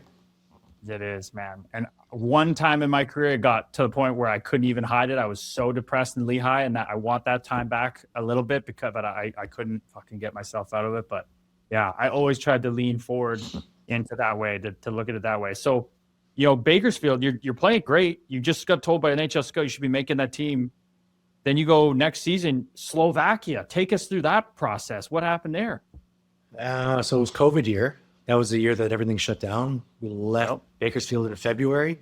And just no deals came. So I wasn't ready to quit hockey. I wasn't ready for the game to leave me. And I got a job offer in Slovakia to see if I can do something over there. So I went there for 6 weeks. It was middle of COVID again. And I was expecting to go to Europe, and like, I'm ex-NHLer. I know what skill I had. I'm going there to play. I'm going there to play. I'm not going there to score. My first 2 games I got there, I had 6 minutes of ice time. For some reason, I don't know. I'm playing with. There's only one other ex-NHLer. Andre Mazeros was on my team. I think he's the only other guy who's played. And he's like, "Hey man, just don't worry about it. Shake it off." And I was like, "Okay, no problem." So they ended up giving me like 2 weeks off for some reason. Like, yeah, get your time, Jake, get acclimated, do all this. And then the very next game, I bag skated for 2 weeks now. I'm acclimated. And my third game there, I ended up getting like another 2 minutes ice time. And I'm just like, what am I doing here? This is ridiculous. Like, I'm in the middle of COVID. I now have my second son at home. So I have 2 kids at home. My wife's back in Canada. I'm in Europe. I'm in it's funny because the owner had a hotel right next to the arena in Slovakia. So I'm staying in this Hilton hotel with no maintenance people. Nobody's there. It's just me and security. I'm living this life in a ghost town, basically. And I go to the GM. I'm like, hey guys, like this ain't cutting it. Like, I didn't come here to play 3 minutes a game. So I think the next 2 games, I finally got ice time. I think I had like 29 minutes of the game. I think I had a goal and an assist or something. Played power play. It's just like the way it should be. Then the last game, they messed with my ice time again. So I played 7 games there? Yeah. 5 of the games I had under 5 minutes. And then the GM comes to me. He's like, yeah, we didn't bring you here to be a goal scorer. We want you to fight. And I was like, okay, like, I'll fight if it's necessary. Like, I'm not just going to go looking for a scrap. Like, we're in Europe. This isn't part of this. So we practiced that week. I ended up tweaking my back. And so I'm like, I'm not practicing for 4 days. All of a sudden I go to the rink on the one morning, and I have seen my name on like the board as the 8th, you're allowed to dress 8 defensemen in Europe. So I see my name on the board. I'm playing left defense on the 4th pairing. So I go in the coach's office. I'm like, hey man, like, what's going on? Like, I'm playing defense today. Like, my back is messed. Like, I'm not dressing. Like, what do you guys want? And then they call the owner. He's like, yeah, the owner and GM want to talk to you. I was like, okay, like, for what? He brings me in his office. He's like, yeah, so we have a decision to make. I was like, okay, what's that? He's like, so you're going to dress tonight and you're going to go and fight this guy. And then we'll figure out after, but you are going to go and scrap. I was like, no, I'm not. I was like, this isn't what I signed up for. Like, I'll fight if I have to. I'll fight if the thing arises. I'm not just going to go and like fight someone for the sake of doing it. That's not how I am. And then he looked me in the eyes like, yeah, well, if you don't do this, then you can go home. And I was like, yeah, see you later. I went and he's like, well, go talk to your teammates, see what they think. So I go to Mazzaros and I was like, hey, buddy, like, this is what's up. Like, what do you think? He's like, I don't know what to tell you, man. I can't believe this is happening. And I'm like, yeah, just so you know, like, I'm not doing this. Like, for one, I would fight on my own terms. And two, like, I'm not just going to, like, want to, like, I wouldn't even play because my back is tweaked right now. Like, I'm not going to go and fight with a bad back. Like, I called my wife. I was like, hey, this is what's happening. What do you think? And she's like, yeah, no, just come home. Dude, this is crazy. Like, as we've talked about through this podcast, you have skill. If I hadn't had my injuries, I would have loved to go play in like the German league, or like a German would have been perfect for you, or like for us to play physical, but like play like we're a junior again and have fun. That's what you're thinking. Fuck, first of all, why are no offers coming in for you after getting, you're a very good fucking player in the American Hockey League. It makes no sense. So you go there and you're like, okay, Slovakia, I'm going to get to play a fuck ton. And the exact opposite happens. That is crazy, dude. Like, just a whirlwind. Like, it's unbelievable. Like, it's not even like, it's fucking laughable. Yeah. Fuck, dude. So then after that experience, were you just like, fuck this? Basically, yeah. So I was there from January till February 15th and then went home and kind of said, you know what? I'm not done with the game, but the game's pretty much done with me. Kind of, the writing was on the wall. I understood I wasn't getting offers in Europe. And, you know, I had an incident with a teammate back in, I don't remember what it was, 2015, 2016. So I decided to start taking my firefighter courses with the PHPA, the thing that they had. So while I was in the hotel in Slovakia, I was actually doing all my online stuff there, prepping for the firefighter goal. And yeah, I went home. I understood that my hockey was done. Not that I was done with hockey, but hockey was done with me, and it was time to transition. And then, yeah, just started working on the firefighter stuff. Had an awesome time at the Festi program there by Pearson Airport. Can't say enough for the people, those. My teachers I still keep in touch with. And that's kind of how my chapter closed, I guess. And it's on to the next chapter of life. Fuck, dude. And then, like you said, you touched on it earlier in the pod, and I was like, I can't wait to get to this, get to your career. But talk about that transition, because fuck, I wasn't done with the game either, man. Yeah. My body was done with it. Your body wasn't even done with it. There's no way the game should have been done with you. Where you at in your career, what you had done. I don't give a fuck about an incident with a teammate. What's the rest of your track record? I never heard a bad thing about you. Yes, just, I don't know. Maybe there was injury history that people were scared of. Game was done with me. That is fucking wild, man. How was that though? Obviously you dove into something that you clearly found a passion with quick, but you touched on it, that transition, man. What was that like? Take us through it. Well, I didn't stop training, obviously. Like, I was like, okay, if something happens, I'm going to sign a PTO. I'm going to sign something. Right. I'm going to call my way back there. And that just never came. And whether it was my agent not vouching for me or helping me, or it wasn't just the right time, the transition of the game of what it used to be to what it is, just never worked. So yeah, I go home after the Slovakian league. Obviously, how can I say this politely? I mean, I played for a long enough time that I had a nest egg, but understood like the value of money and what it needs and the survivability. And I didn't want to ever blow that. So I ended up working for a buddy building houses. I built a house of my own at the time, so I kind of understood. Damn.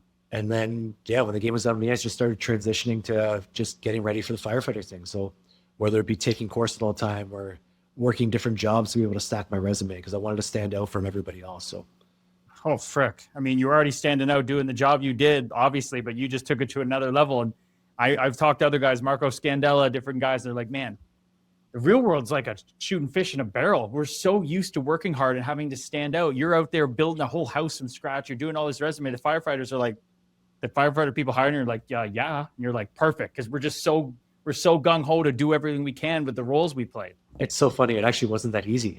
Like, What? the firefighting gig it's such a competitive market. And even with my resume, I wasn't standing out, whether it be Wow. at the time when I was trying to get on. I don't think they were looking for specific type of people.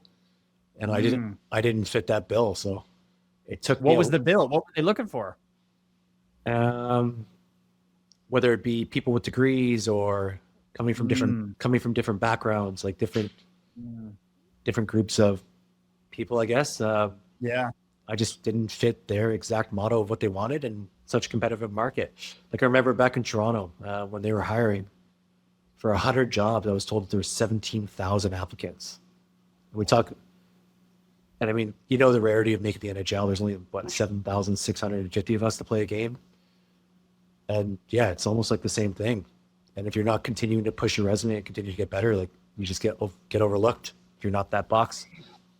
And that's basically how I ended up in BC, because I was trying really hard for a year and a half. I was stacking my resume, doing everything I could, and I got a couple through the first processes, but never got to go further. And then all of a sudden, I applied for a job out here because my brother-in-law recently moved out here, and ended up just going through the process, flying out back and forth, so they knew I was serious about the job, and ended up getting a job offer. So it was in August. I was still living in Innisfil, Ontario, with my house, and I looked at my wife, and I was like, do you really want to do this? And she's like, yeah, what's one more move? So flew across the country, started my job, got the house set up.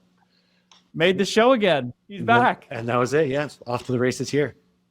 Dude, incredible. Beating the odds again. Well, obviously, I'm sure it helps with your track record too, standing out, like you said, just that NHL tag when they're looking at 17,000 applicants. But absolutely, to go out to, not the worst place to go either, White Rock, BC. How's that been? It's beautiful out here. Like, it's definitely a different lifestyle than what it is in Ontario.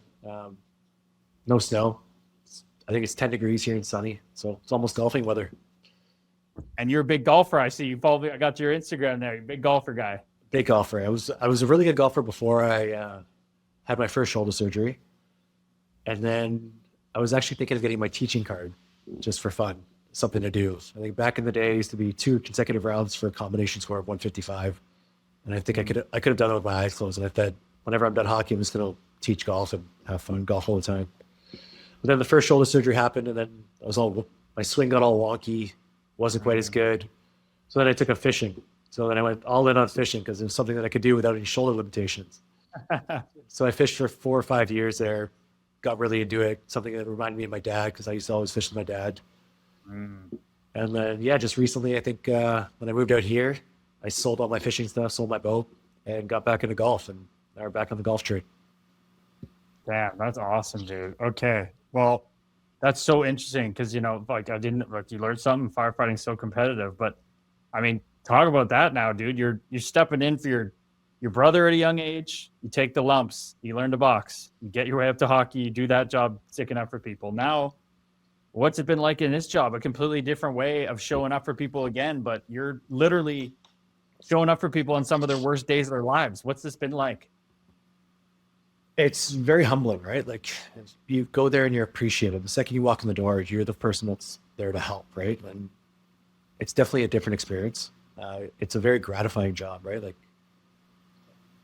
it's so hard to explain. And I mean, when I had this crossroad of where my career was going to end, I had the opportunity and the option to go to the EIHL there in England to get my MBA. And I was going to do that. And I was at the end of the year, when it was in August, I forget who I was with. It might have been with Manchester team that I had the offer for. And I had already a finance job lined up with one of my financial guys. He's running a program with Calgary, so he wanted me to help spearhead that. And I looked back and I just said, you know what? I don't think I could be that 9 to 5 in an office kind of guy. And I was ready in my firefighting courses. I understood what it was. I understood what it was part to be of a team. And that's exactly what it's been. As bad as much as I wanted firefighter for me to be a firefighter, I needed it. I needed that team atmosphere. I needed to go somewhere where you're working as a team 24/7. And it was honestly a saving grace that I got the job because it gave me such a deep sense of purpose. Right?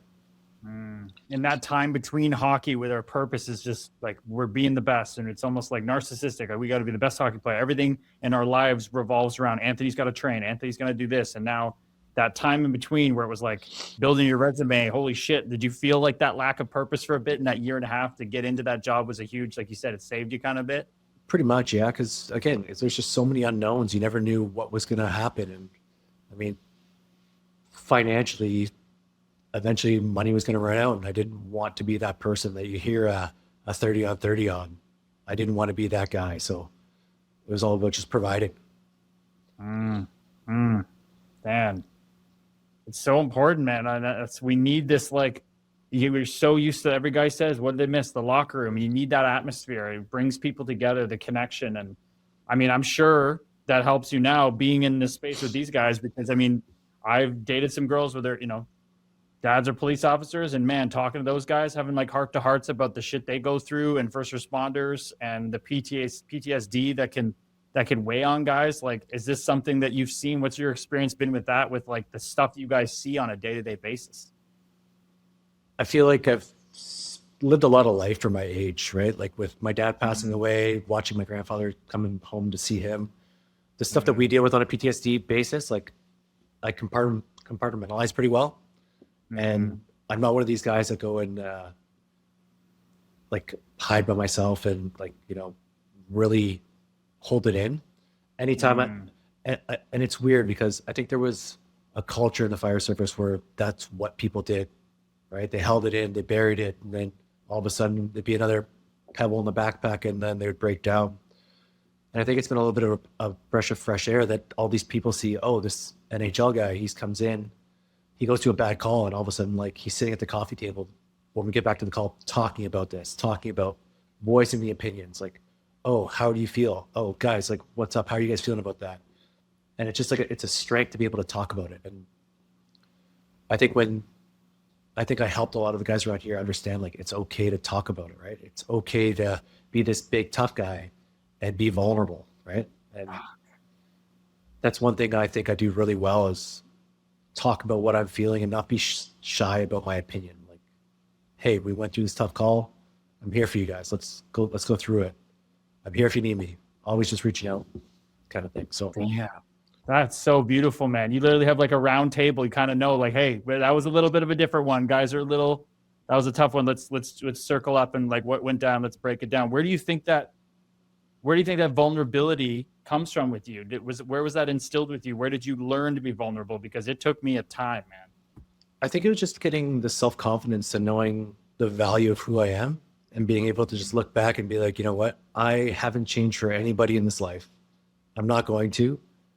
Just be me, be comfortable with who I am, and lay it on the line. And you know what? You're going to have people that don't agree with you. You're going to have people that don't like you, and that's okay. We move on, right? I learned recently to just kind of trim the fat and cut the people off that are going to bring you down. And it's so relieving when you just have that self-confidence and you're able to do that. It's like, okay, you know what? I value your opinion, sure, but I don't need it. I can move on.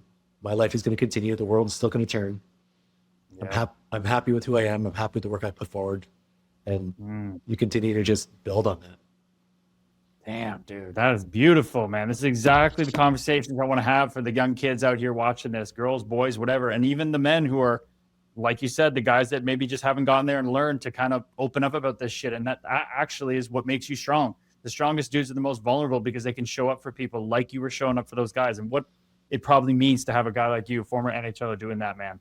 That is incredible, man. So what does hockey mean to you now that you're out of it, that it happened the way it did? You obviously spoke about the politics. You spoke about what happened. Like, looking back on it, what do you see? What do you think about? Hey, like everyone else, when you leave a room, you want to leave it better than how you entered it. So I'm obviously giving back. Both my boys are in hockey. I joined the board of the organization that they're on just to have a voice, right? Like the understanding of what hockey really is. Like, what are we doing this for? Are these 5 and 7 year olds? Are we really doing this so our kids can make the NHL? Because like that's unrealistic. Like let's be real here. You talk about the sheer percentages of people that actually make it. It's like so marginal. But I think it has to be back to like the realization of the value of sport, what it teaches the next generation of people, right? It's that showing up every day, sacrificing, just being around people, the socialization, the work, the what you learn from failures. And it's not about the end goal. And if your end goal is for your children to make the NHL, it's the wrong goal. It's like, it just, for some, maybe it's realistic. Maybe they have that God-given talent.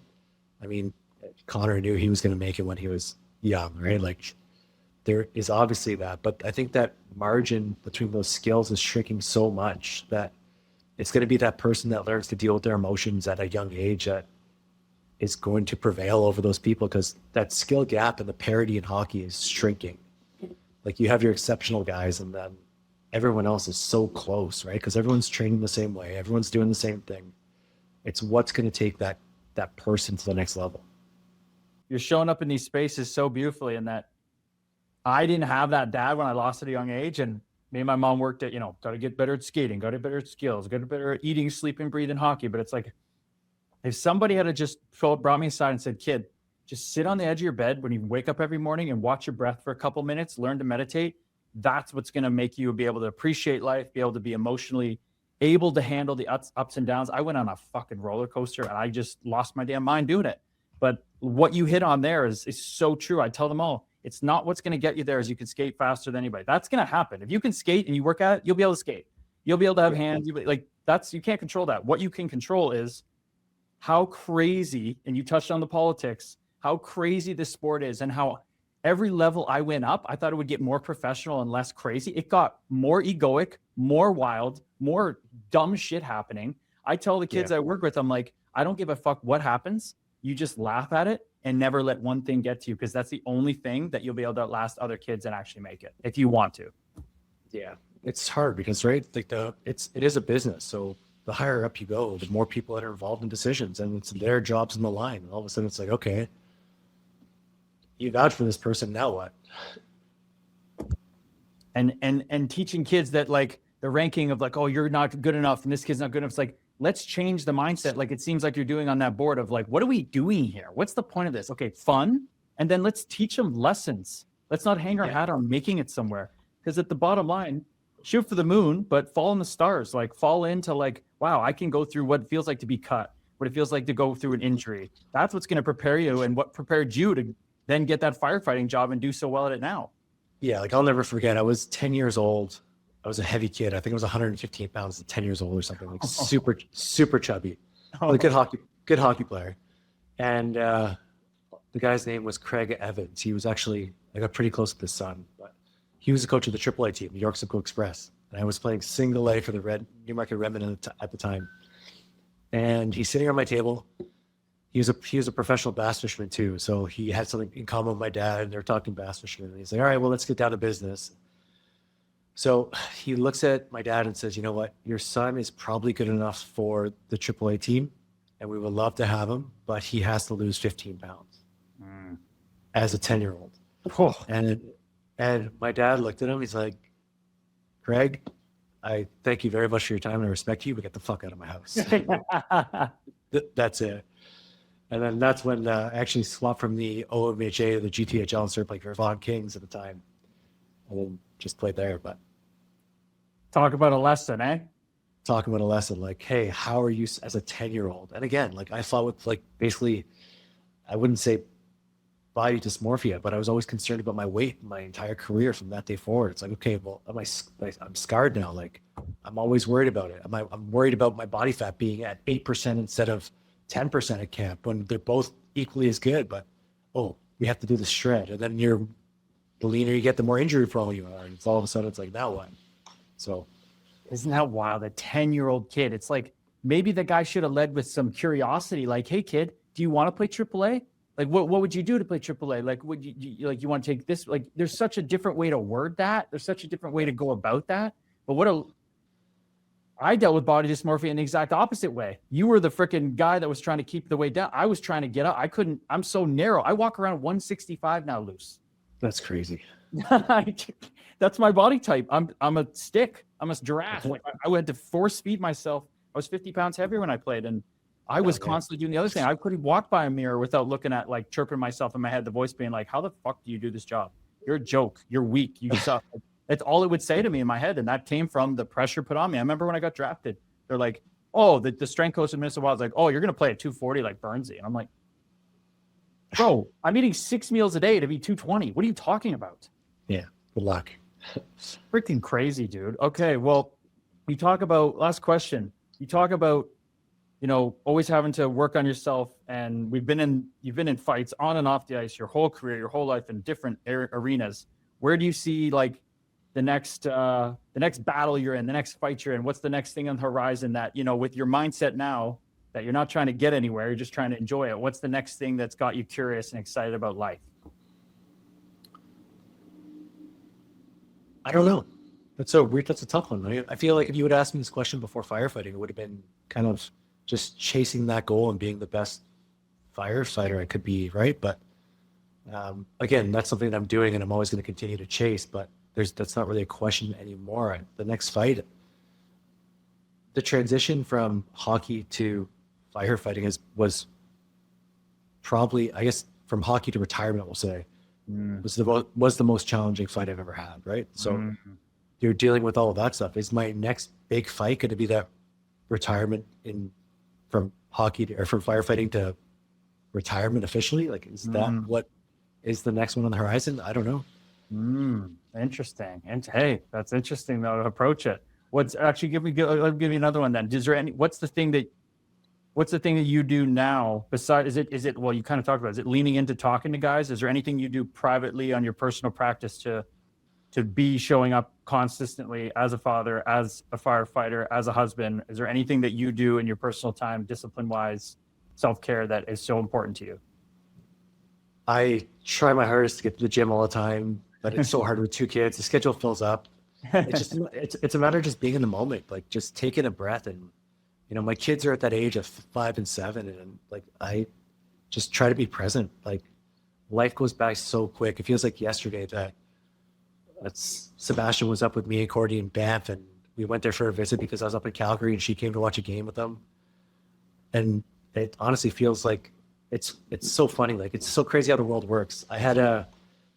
Courtney got a thing on her phone this morning. It says like 14 years ago today, I had my first fight with Chris Barge. And it's like, that feels like a blink ago.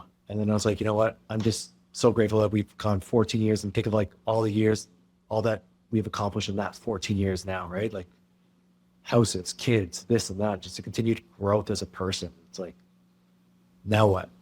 Just continue to push on and enjoy the moment and be present. Like, I can be satisfied, I guess, for a little bit of where I'm at as a person, a father, a friend, a husband. And it's just a matter of just soaking it in, like looking back and being like, hey, like if you believe in heaven and my dad's around, like, you know what? I've raised a good kid. He's a good father. My mom tells me that all the time, but it's just a moment to soak it in and be proud. Hey man, hey, you're doing it, man. You clearly are. You're showing up. You're integrating the lessons you've learned, and I think just being an acts of service and being there not just for the job and stuff you get paid for, but being around the guys, being that you're going to be that for your sons. I'm just so happy, man, to hear how you've done and moved through that time. And we all go through it in our own different ways, but so happy to see how you moved through it and applied the principles you learned in hockey, took what you needed from it, left the rest, and now just working on being present, man. So this is a beautiful time. It was great to get to know you. Yeah, you too, man. It's been awesome. I've really enjoyed it. Oh, that's awesome. Okay, namaste, brother. I appreciate you, fight fans. I hope you enjoyed that with Big Loose. What a time. Have a great night, people. Hey, Ben here from After the Bell and the Fight Plan podcast. I'm really excited to announce that I've been working with Gabriel on something we call the Next Arena. Now, this is built for somebody who's going through transitions in life, whether that be leaving the game, changing careers, or just looking to move forward with a little bit more purpose and a little bit more structure. We'll be announcing more on this soon, but until then, back to the podcast. Namaste, fellow waves in the ocean of love and consciousness. We are back. The bell has been rung. It is time for After the Bell again with our spiritual brother from another mother, Mama Meyer. Ben Myers is in the building. Welcome back, my brother. So good to be here, Gabes. We're in for a doozy today, man. Peluso is an absolute legend. Big Loose. And I think people are going to quickly pick up on you have big Chris Thorburn, just a big teddy bear. Then you got an even tougher dude in Big Loose, and he's just a big softy too. It's the same pattern going to be repeated here, people. You know what gets me is the amazing people we've had the privilege of talking to, chatting with. I've noticed one thing about all of them. Off the ice, so far, I can't speak for everybody that gets in the ring, on the ice, but there's an art to this fighting and such a mutual respect of people's approach, of people's tactics, of people's game plans and preparation. I just noticed when you two were talking, the coolest thing was like, it's this brotherhood of like the respect off the ice of like, yeah, once we're going at it and throwing knuckles and stuff like that, we're trying to beat the shit out of each other. But off the ice, it's such like a tip of the hat. Like you said, you guys were like chirping in the box and stuff like that. And he was just like, I know he was just excited. That was his second fight. Like, I love that mutual respect between you guys. It's something special in sports, and I think why a lot of people resonated with it in hockey. Of course, there's the odd situation that gets heated, but those are always glossed over when guys get traded to the same team. They go out and have a beer, they go meet the families, and it's just like water under a bridge, right? But yeah, that was very cool. That one specific story he shared of Eric Goddard, who was just a legend with the Pittsburgh Penguins fighting the heavies, and he like his fights with Riley Cote back in the day, like this guy could throw both hands. He could take a million punches, but him saying to Loose after, like, dude, you got a gift with those arms. Like you're 6'3", but your arm, his wingspan's probably 6'7", 6'8". And he knows to just hold on, as that coach told him and that other player told him, just wait for your punch, get set. You only have to hit him hard once, and it changes people. He said something really interesting in that his like one it's like it was his golden rule, at least that's how I took it, was never to fight mad. Because when he would fight mad, or he finds that when people fight mad, you get lost in the emotions and it goes out, everything you've prepped for kind of goes out the window because you get swept away in the emotional wave of it all. When you were playing, did you find, I know you were much more like I say, like a grinder, an emotional fighter, like you wanted to bring energy to it, so you kind of use that as a tool. What were your thoughts when he said that? It's a great prompt. It's a great look into the mindset here, because you could tell by the way he fought, he was never mad. It was getting set. He was calm. His face was calm in the fights of all I've like watched. Like, and he said he got mad once with Sestito when a guy got under his skin. But for me, I'd have to say I probably got mad out of my 137 tilts like 10 to 15 times, definitely more. But those were where all the risk happened, a huge risk reward. But I definitely can say that my best fights were when there was no animosity, no anger. It wasn't clinical. It wasn't emotionless. It was present. It was grounded. It was, I deserve to be here. I'm good enough to be here. I put in the work to be here. I don't hate my opponent. Let's just have fun with this and what we're doing. And I could not agree with what he said more. And you can apply that, I'm sure, with a lot of the people you've worked with in your own life with mental health coaching and how emotions, we're not going to come from the best place when they're that heated. Good and bad. I think that's something to remember is good emotions like happiness, joy, pride, courage. That stuff comes and that stuff goes. Anger, grief, sadness, resentment, bitterness, that stuff comes, that stuff goes. I think the biggest thing you can do is in the moment, recognize, and they say name it to tame it. But once you let it know it's there, you go, this is worry. This feels like anger. And this is going to be a little, like a deep dive in like a coaching session with me. It's don't ever say, I am angry, I am bitter, because you're identifying as the emotion, telling your subconscious mind, like, I identify as this, we want more of it. You can say, I'm experiencing anger, I'm feeling this. So it lets your mind know that you are separate from the emotion.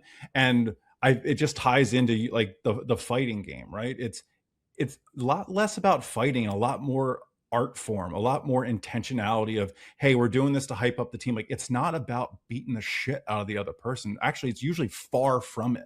So if those emotions come in, it doesn't just change your team's environment, your team's energy, or your energy. It changes the whole outlook of how you are playing and enjoying the game.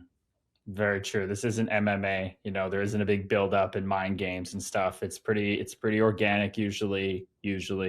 It's pretty emotional, but it's coming from the right place. But man, what you said there, the language we use and the little reminders, if that's something that feels weird to say, that not saying I am angry, saying I am experiencing anger, if that feels weird, but we have to put in the reps there. We have to write it out. We have to constantly tune our language. We have to put sticky notes. I have pen marks of I on each hand right now that that's as I'm leaning into my own journey and where I'm at, that's where I'm reminding myself of. So if people have to do the work to get there, it seems arduous, it seems clunky, it seems strange. I'm talking to myself in the third person. It's like, this is the work, isn't it, Ben? Yeah. It's labeling these things as good and bad. And I'm not going to sit here from a high horse, because I know starting out on the inner work journey, it's so easy to be like, no, when I'm angry, I want to punch people in the face because I want to smash their jaw in. That's anger. That's bad. And realizing that when we label them good and bad, that's when we get ourselves into a lot of trouble, is because now the bad stuff we're trying to avoid more. And the more we avoid it, the faster it runs, and it gets to us usually 5 times as fast.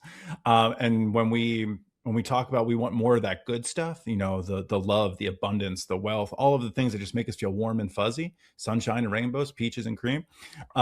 We grip it so tight that it's not an environment that those emotions want to stay in, because they can't breathe. There's no room for flow. So just like when the bad emotions come in, let them come through, feel them, process them, and honor them. When the good emotions come through, sit with them, honor them, and process them, and let them move through. It's all energy, right? It's all about give and take, back and forth. That's so beautiful. I think that leads into one of your things you pointed out, was that you're big on how do we measure impact and success on things like this. Speaking of how am I differentiating myself from these emotions to be able to see them clearly and not get attached, Big Peluso said, as a fourth line grinder, he was really not worried about the points. It was how much time was that puck on his stick below the blue line, below the dots in the ozone, ragging pucks, eating time, being hard to play against. That's how he started to measure his success. That we can't measure as fourth line grinders how many goals we're going to score and be wrapped up in holding our stick too tight. That enabled him to focus on a tangible thing that he could measure in minutes and ice time, seconds in that zone. And that was a good way for him to be like, hey, I didn't get a point tonight. I didn't get a shot on goal, but guess what? I did measurable things. How do you think we can apply this to this specific thing we're talking about, of trying to differentiate ourselves from these intense emotions? So something he did was incredible. He redefined what success looked like to him. He took it off the stat sheet. Now you can measure some of those things, but it's more, what type of impact did I have? Because he could have had 20 minutes on the ice and rarely touched the puck, didn't get on the forecheck, didn't dump it. Like, he could have done all of that. And for 28 minutes, it would have been like, wow, he got playing time. But he might be only getting 5 minutes on the ice, but every time it touched his puck, he did something. He maybe had an assist, did a dump, cleared it, right? All of these things. So what we do is take it from Peluso, right? Is thinking about, like, how do we redefine what success and impact looks like in our daily life? Maybe if you're worried about like financial success, it's not how much money is going in my bank account. How much money am I spending that's having an impact on others and an impact on my life? Whether you're a business owner or you're trying to pay for your kids' Christmas or whatever it may be, it's not the amount of money. It's the ability and the impact that money is going to have. Because I know for me, when it comes to Christmases and gifts and stuff like that, my parents are awesome. I remember the moments. I remember the heartfelt stuff way more than I remember the amount of things. Beautiful. Yeah. It can get tricky though on this path to measure our successes with these things. And it seems too simplistic to just have a journal and write our wins in, like you've shared before, right? Like stacking wins. It seems almost like pointless, but it's like we have to push through that kind of awkwardness that this is strange. Like, other people don't this. Why should I? It's like, well, what's the goal here? Are we trying to impress other people? Or are we trying to work on our journey? Well, people want to overcomplicate things. Because if we were to sit here and be like, no, what you're doing is creating new neural pathways and new neuroplasticity, and you're doing this, you're activating your parasympathetic, people are going to be like, shut up, nerd. But if you tell them, hey, the answer is just journaling. If you just write down your wins, you're going to look for more wins. You're going to recognize when there's more of them in your life. And they go, that sounds stupid. The answers are often really, really simple. Yeah. The magic is in the execution of it and the discipline of showing up and doing it on the days you don't want to do it. And then you notice once you get more repetition, you build the habit, you build the muscle, all of a sudden it's not as hard or woo woo or whatever it is. It's, oh, athletes visualize not because they want to just picture themselves winning a game or winning a fight. It's because it's proven to lead to success and your mind is preparing for the moment. Jack Hughes for the USA, right? Like he said he was visualizing the game winning goal. Like they do this even when they just can't sleep at night. Like visualizing, journaling, writing, preparing, it's all part of the journey to success.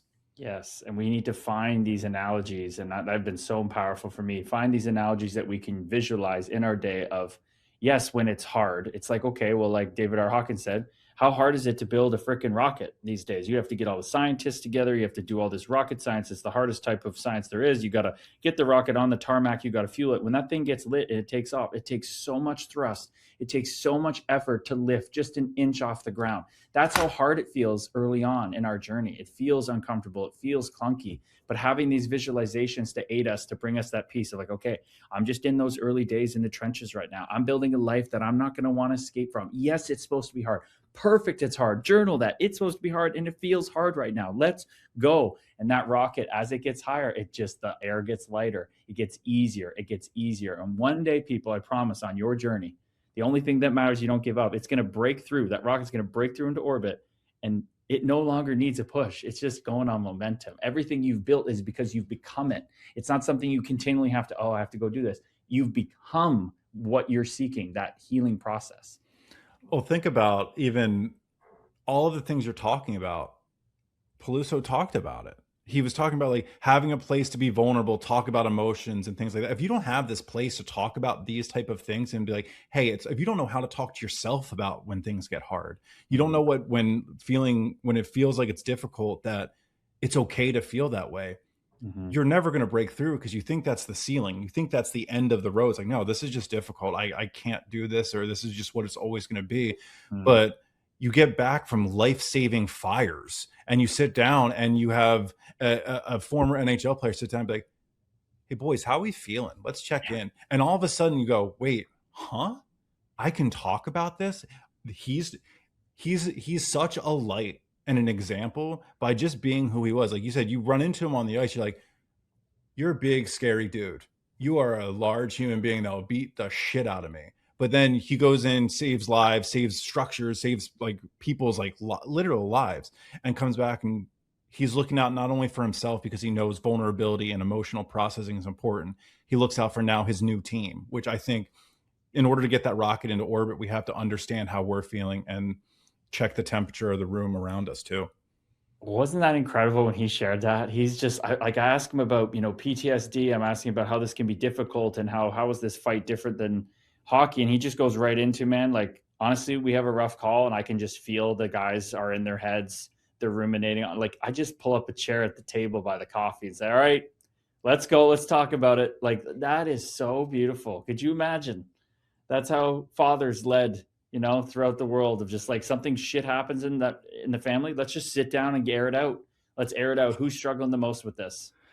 The biggest thing, right, is I hate the term toxic masculinity, but there's a toxicity to it, right? It's sitting in this masculine, we'll call it energy, and it being like, there's expectation of you can't be weak, you can't talk about emotions, you can't be sad, you can't cry, you can't, but realizing like, we're all human beings. Like that's part of our programming. We're supposed to feel that. The problem isn't that we feel it and that we want to talk about it. It's that we don't have a relationship with the emotions. So by simply just being one of the dudes, sitting down and being like, all right, guys, swinging the chair around, sitting down, and be like, how do we feel? He takes all of the pressure off of talking about feelings because it just seems so casual to him. Like, I don't know if you pick it up with him. Like, there's just this calming energy to him. Like, when I watched that interview, I sat there and I was like, there's no way that guy was that guy. And I even with Thorbs, I thought the same thing. I go, there's no way that guy is that. Like, there's just this energy, right? And success makes sense when you see people off the ice and how they interact. Like, because the way he practices that now, I'm like, oh, of course. He might not view his time in the NHL as top tier, like you said, like more than a cup of coffee type of stuff. But look at the impact he's having on lives and perspective. Like, I think he's an incredibly inspiring human being. And then to take that out of the fire station and then want to show up for his sons in hockey and be a part of the board and just say, as this, I'm sure the only NHLer on their little minor hockey board, I would assume, to have that just presence in the room, the way he holds it in a fire station, doing it in a hockey setting would just feel like absolute shooting fish in a barrel now compared. And he's just like, what's the point of what we're doing here? Like, what is the end goal of these kids playing? Is it to make the NHL? It better not be. You know, what are we cultivating here? This should be about fun. It should be about learning and growth. And I can't remember the guy's name, but I saw him on Lewis Howe's, this psychologist, really breaking down that if you're going to step into competitive sports, and we both speak at length about how much it can teach you, but it ain't some walk in the park. It's not some little sandbox lesson. Like, it can get really hard when we start stacking each other against each other in competition and you know, the hierarchy of it. So I do agree that sports should almost really have this place where it's recreational, it's house league. And if you want to step into that place, that's a choice. You know, you could speak on the professional side of things and what it takes and the type of mindset, you know, being able to work with people in that space and speaking to professional athletes and what it does to their mindset is kind of more where I'm able to sit in a little bit. And what I've noticed is if you're not having fun on the way up, you're not going to enjoy it while you're there. And you'll enjoy the money, of course, you'll enjoy the lifestyle changes. But if you're not enjoying the process, that's going to be a short enjoyment before it becomes burnout, before you no longer care about the money. You no longer care about the fame. You no longer care, because if you didn't enjoy it and learn how to enjoy it from, you guys talk about like going at like age 10, like imagine from age 10 to 30, you're doing things you don't enjoy. Like, I don't care if you're working construction, if you're a teacher, if you're a counselor, a therapist, like if you're spending 20 years in a profession that you're not having fun and enjoyment in, like no amount of money is going to bring that joy. So I think it's such a huge thing. It's like, hey, whatever the end goal is, make sure you're just having fun and enjoying the process of it all. We need more people following their joy into their livelihoods. You know, it's going to be, Kyle Dubas had a commencement speech. He was longtime GM of the Leafs and now the Pittsburgh Penguins. And it was at Brock. And he just said, hey, like, go after your highest excitement, your joy, because there's going to be hard days doing that. But that's what helps get you through. And, you know, not all of us are there. Some of us are privileged to fall into these places and have the one in whatever the odds to make it to the level that me and Peluso did. But it doesn't change that all of us should be working towards our highest excitement, our joy. And if you can't, do the work on the side to then be able to have that opportunity. Make it your hobby until it become your passion. But we need more people following that passion in life. The YouTubeification, the how-to, everything had to become not just a hobby, but you have to make content around it now. You have to show people that it's more than a hobby. You're more than proficient at it. You're like all of these things where before you used to be able to just sit in a shed and figure out woodworking, and the joy of figuring out the process instead of having to watch somebody do it, comparing yourself to them, comparing yourself to their finished product, their timeline, and everything like that is just, you can look up how to do anything these days. But I think we forget to ask ourselves is, do I want to do it that way? Or do I express in a different way? And I think so many of us don't understand ourselves and how we learn and how we approach, whether it be sports, hobbies, professions, our personal lives, that we need to take a moment to be like, hey, let's shut the lights off. Let's turn the cameras off for a minute and see what I require for this and see if I actually like it. And that's why we're always going to point people back here to know thyself first. You don't know where to do in life. You don't know where to go. Stop running outward. Look inward. Know thyself first.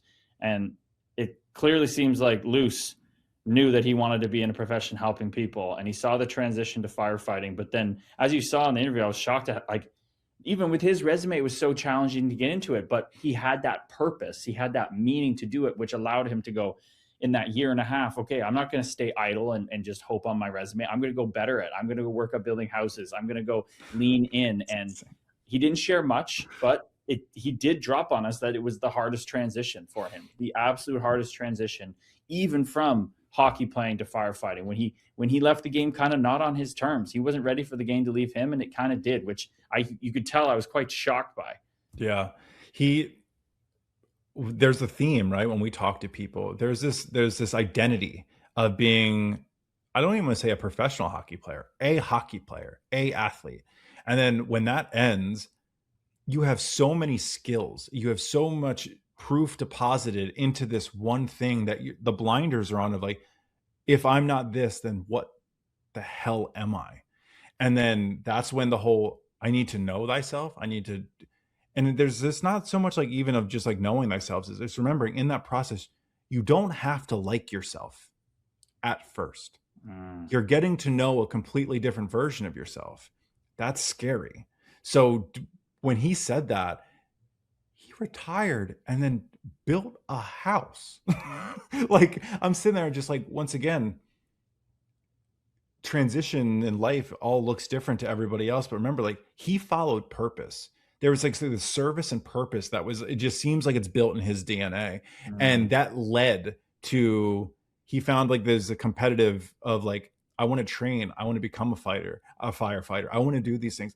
He enjoyed that. But how can you relate your experience to your next chapter versus it's look inward and see how those things relate. And do I want to do that and become that too?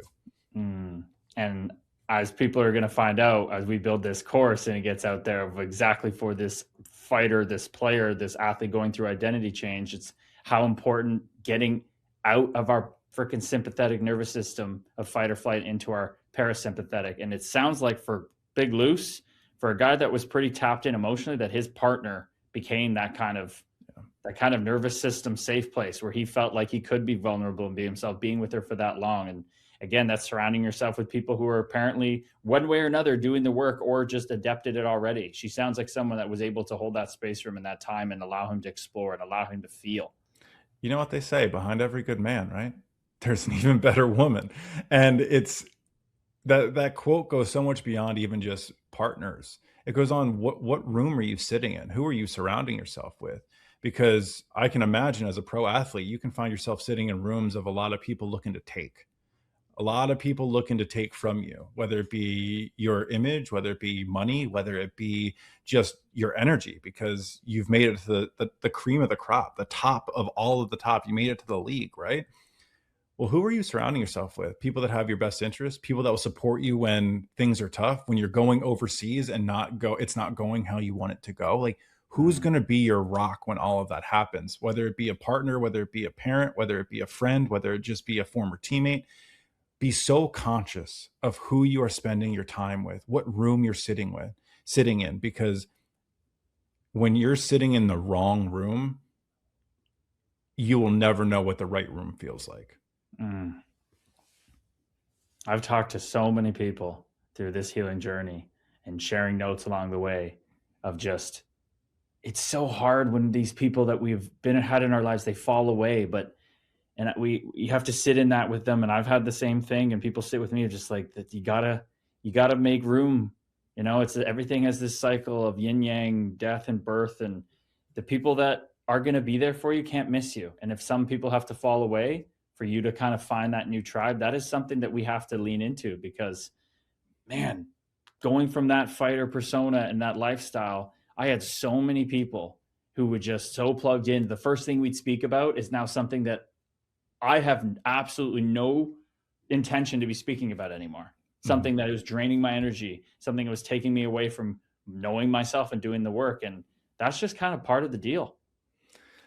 Well, and take the hat off to you, right? You've separated yourself. I think of it as like the pendulum effect, right? We swing so far one direction because we're trying to distance ourselves. There was this version of you that recognized that there was so much emptiness and displeasure, unhappiness, all of the things, not just because of whether the sport, the way it treated you, the injury, whatever it may have been, circumstances, politics, all of the stuff, right?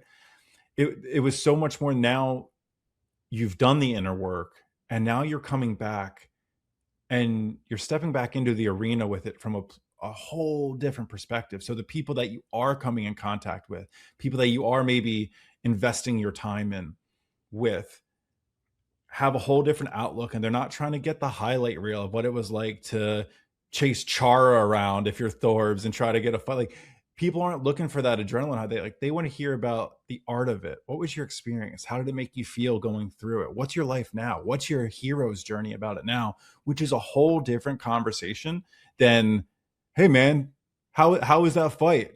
Like, are you going back up and down like in the league and stuff like that? So I want to just tip my hat to you, man. I love the courage it takes to jump back into the arena and change the narrative, not just for other people to listen to, but the narrative of your life. It's incredibly impressive. Thank you, brother. Thank you. I know you've been through your freaking hard ass times too. When you were coming through this and you were in that certain space, you know, that you don't want to move back to, that place where you went through hard times, was that part of that shedding for you as well? Was there a group of people, whether any other part of your life, that you felt like you just kind of had to fall away? And how was that experience? It's learning. Everything in my mind I've pictured as patterns. I've experienced it all. It's just a different flavor of soda, just a different flavor of water, whatever it is, just different flavor, different season. And recognizing that you have an opportunity to approach a similar pattern with the lessons you've taken away. So, you know, maybe emergency lights will go on, but it doesn't mean I have to respond the same way I did. It's scary because you don't know how to respond then. So like you said, moving back to places that you've experienced trauma and stuff like that, you want to act out. You want to be someone who gets loud and puffs your, especially I say as dudes, like you want to puff your chest and be like rock solid, but understanding like you're able to say like, no, that's a boundary for me. I can't do that. And that's okay. I've been through enough. I've learned that lesson. And this is my opportunity to show myself that no is a complete sentence. For whatever it may be. I don't want to is a valid reason not to do things.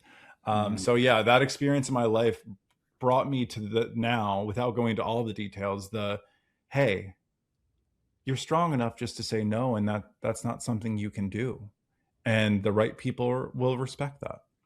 But you cultivated that intuition as something that when we're so out of touch and going through tough times, it's hard to hear and hard to know, and it's going to be so hard to make decisions. But I think that's what we both advocate for, is doing this work on ourselves. That's what strengthens. That's what becomes our compass. It become a knowing. Yeah, intuition's a tricky thing, right? It can mask itself a lot as anxiety and intrusive thoughts, or just thoughts in general. It's often the first thing where like intuition will speak in facts or in like complete sentences or like a complete like statement. And the anxiety and the thoughts will usually pose as a question like, well, what if it doesn't work out? What if you do go? What will happen? Where for me, like the thing came up and it was like, no. And I was like, oh, okay. That's just an instant, like, that's my intuition being like, okay, I checked in with how I felt. And then obviously all the questions start. But yeah, such an important thing is step back, and you talk about meditation and breathing a lot, and being able to do that and separate yourself from the overwhelm and the wave of everything, and just to be able to observe the wave and understand like it's okay to be caught in the swell. It's okay to be doing all this stuff. But if you don't take time to learn what that looks like and the meditation or the mindfulness practice looks like, you're going to repeat the same things over and over again. Dude, you just dropped a gem. We're going to clip that one up. Like, holy cow. Our intuition talks in complete sentences, and it's almost to me, I want to like, it feels like, yeah, your intuition starts to talk to you in like paragraphs and essays of strength, and it overshadows those questions. The questions start coming in, and that inner narrative that comes forth becomes to be like a protector to it. I resonate with that. That was a little nectar drop, a little channel for everybody. That's beautiful how to visualize that. They always, the negative voice, the ego comes in with questions, whereas our intuition comes with statements. And honestly, it seems like Thorbs and Big Loose are two guys that have been naturally intuitive with what they need to feel. I mean, with Thorbs going right into hitting the bag again and working with this fighting guy, you know, Big Loose being able to step outside, even in terrible circumstances, be like, hey, I need to just find new purpose. I'm leaning in. I'm going to do whatever it takes. I'm going to take my hockey mindset. The game might be done with me. I'm taking it into firefighting. These guys have been intuitive so far. It's incredible. And once again, most what you hear, they'll talk about their hockey experience, but you could even with Peluso, right? He was like, there was almost more light behind him when he was talking about afterwards, like everything, like he figured out the journey and stuff like that. And you talk about Thorbs, he's like, there's that intuitive pull of, hey, you were pulled beyond just sport. You were pulled to purpose and service and all of those things, which is incredible. You got Thorbs helping player development, people coming up. You have Peluso helping save lives, and not only save lives and, you know, firefighting, but helping the team as he's doing it. He's creating a whole new breed, or helping train a whole new breed of firefighters with like emotional, we'll call it safety and awareness. They were pulled, man, and they listened. It's incredible to see people listen to that pull.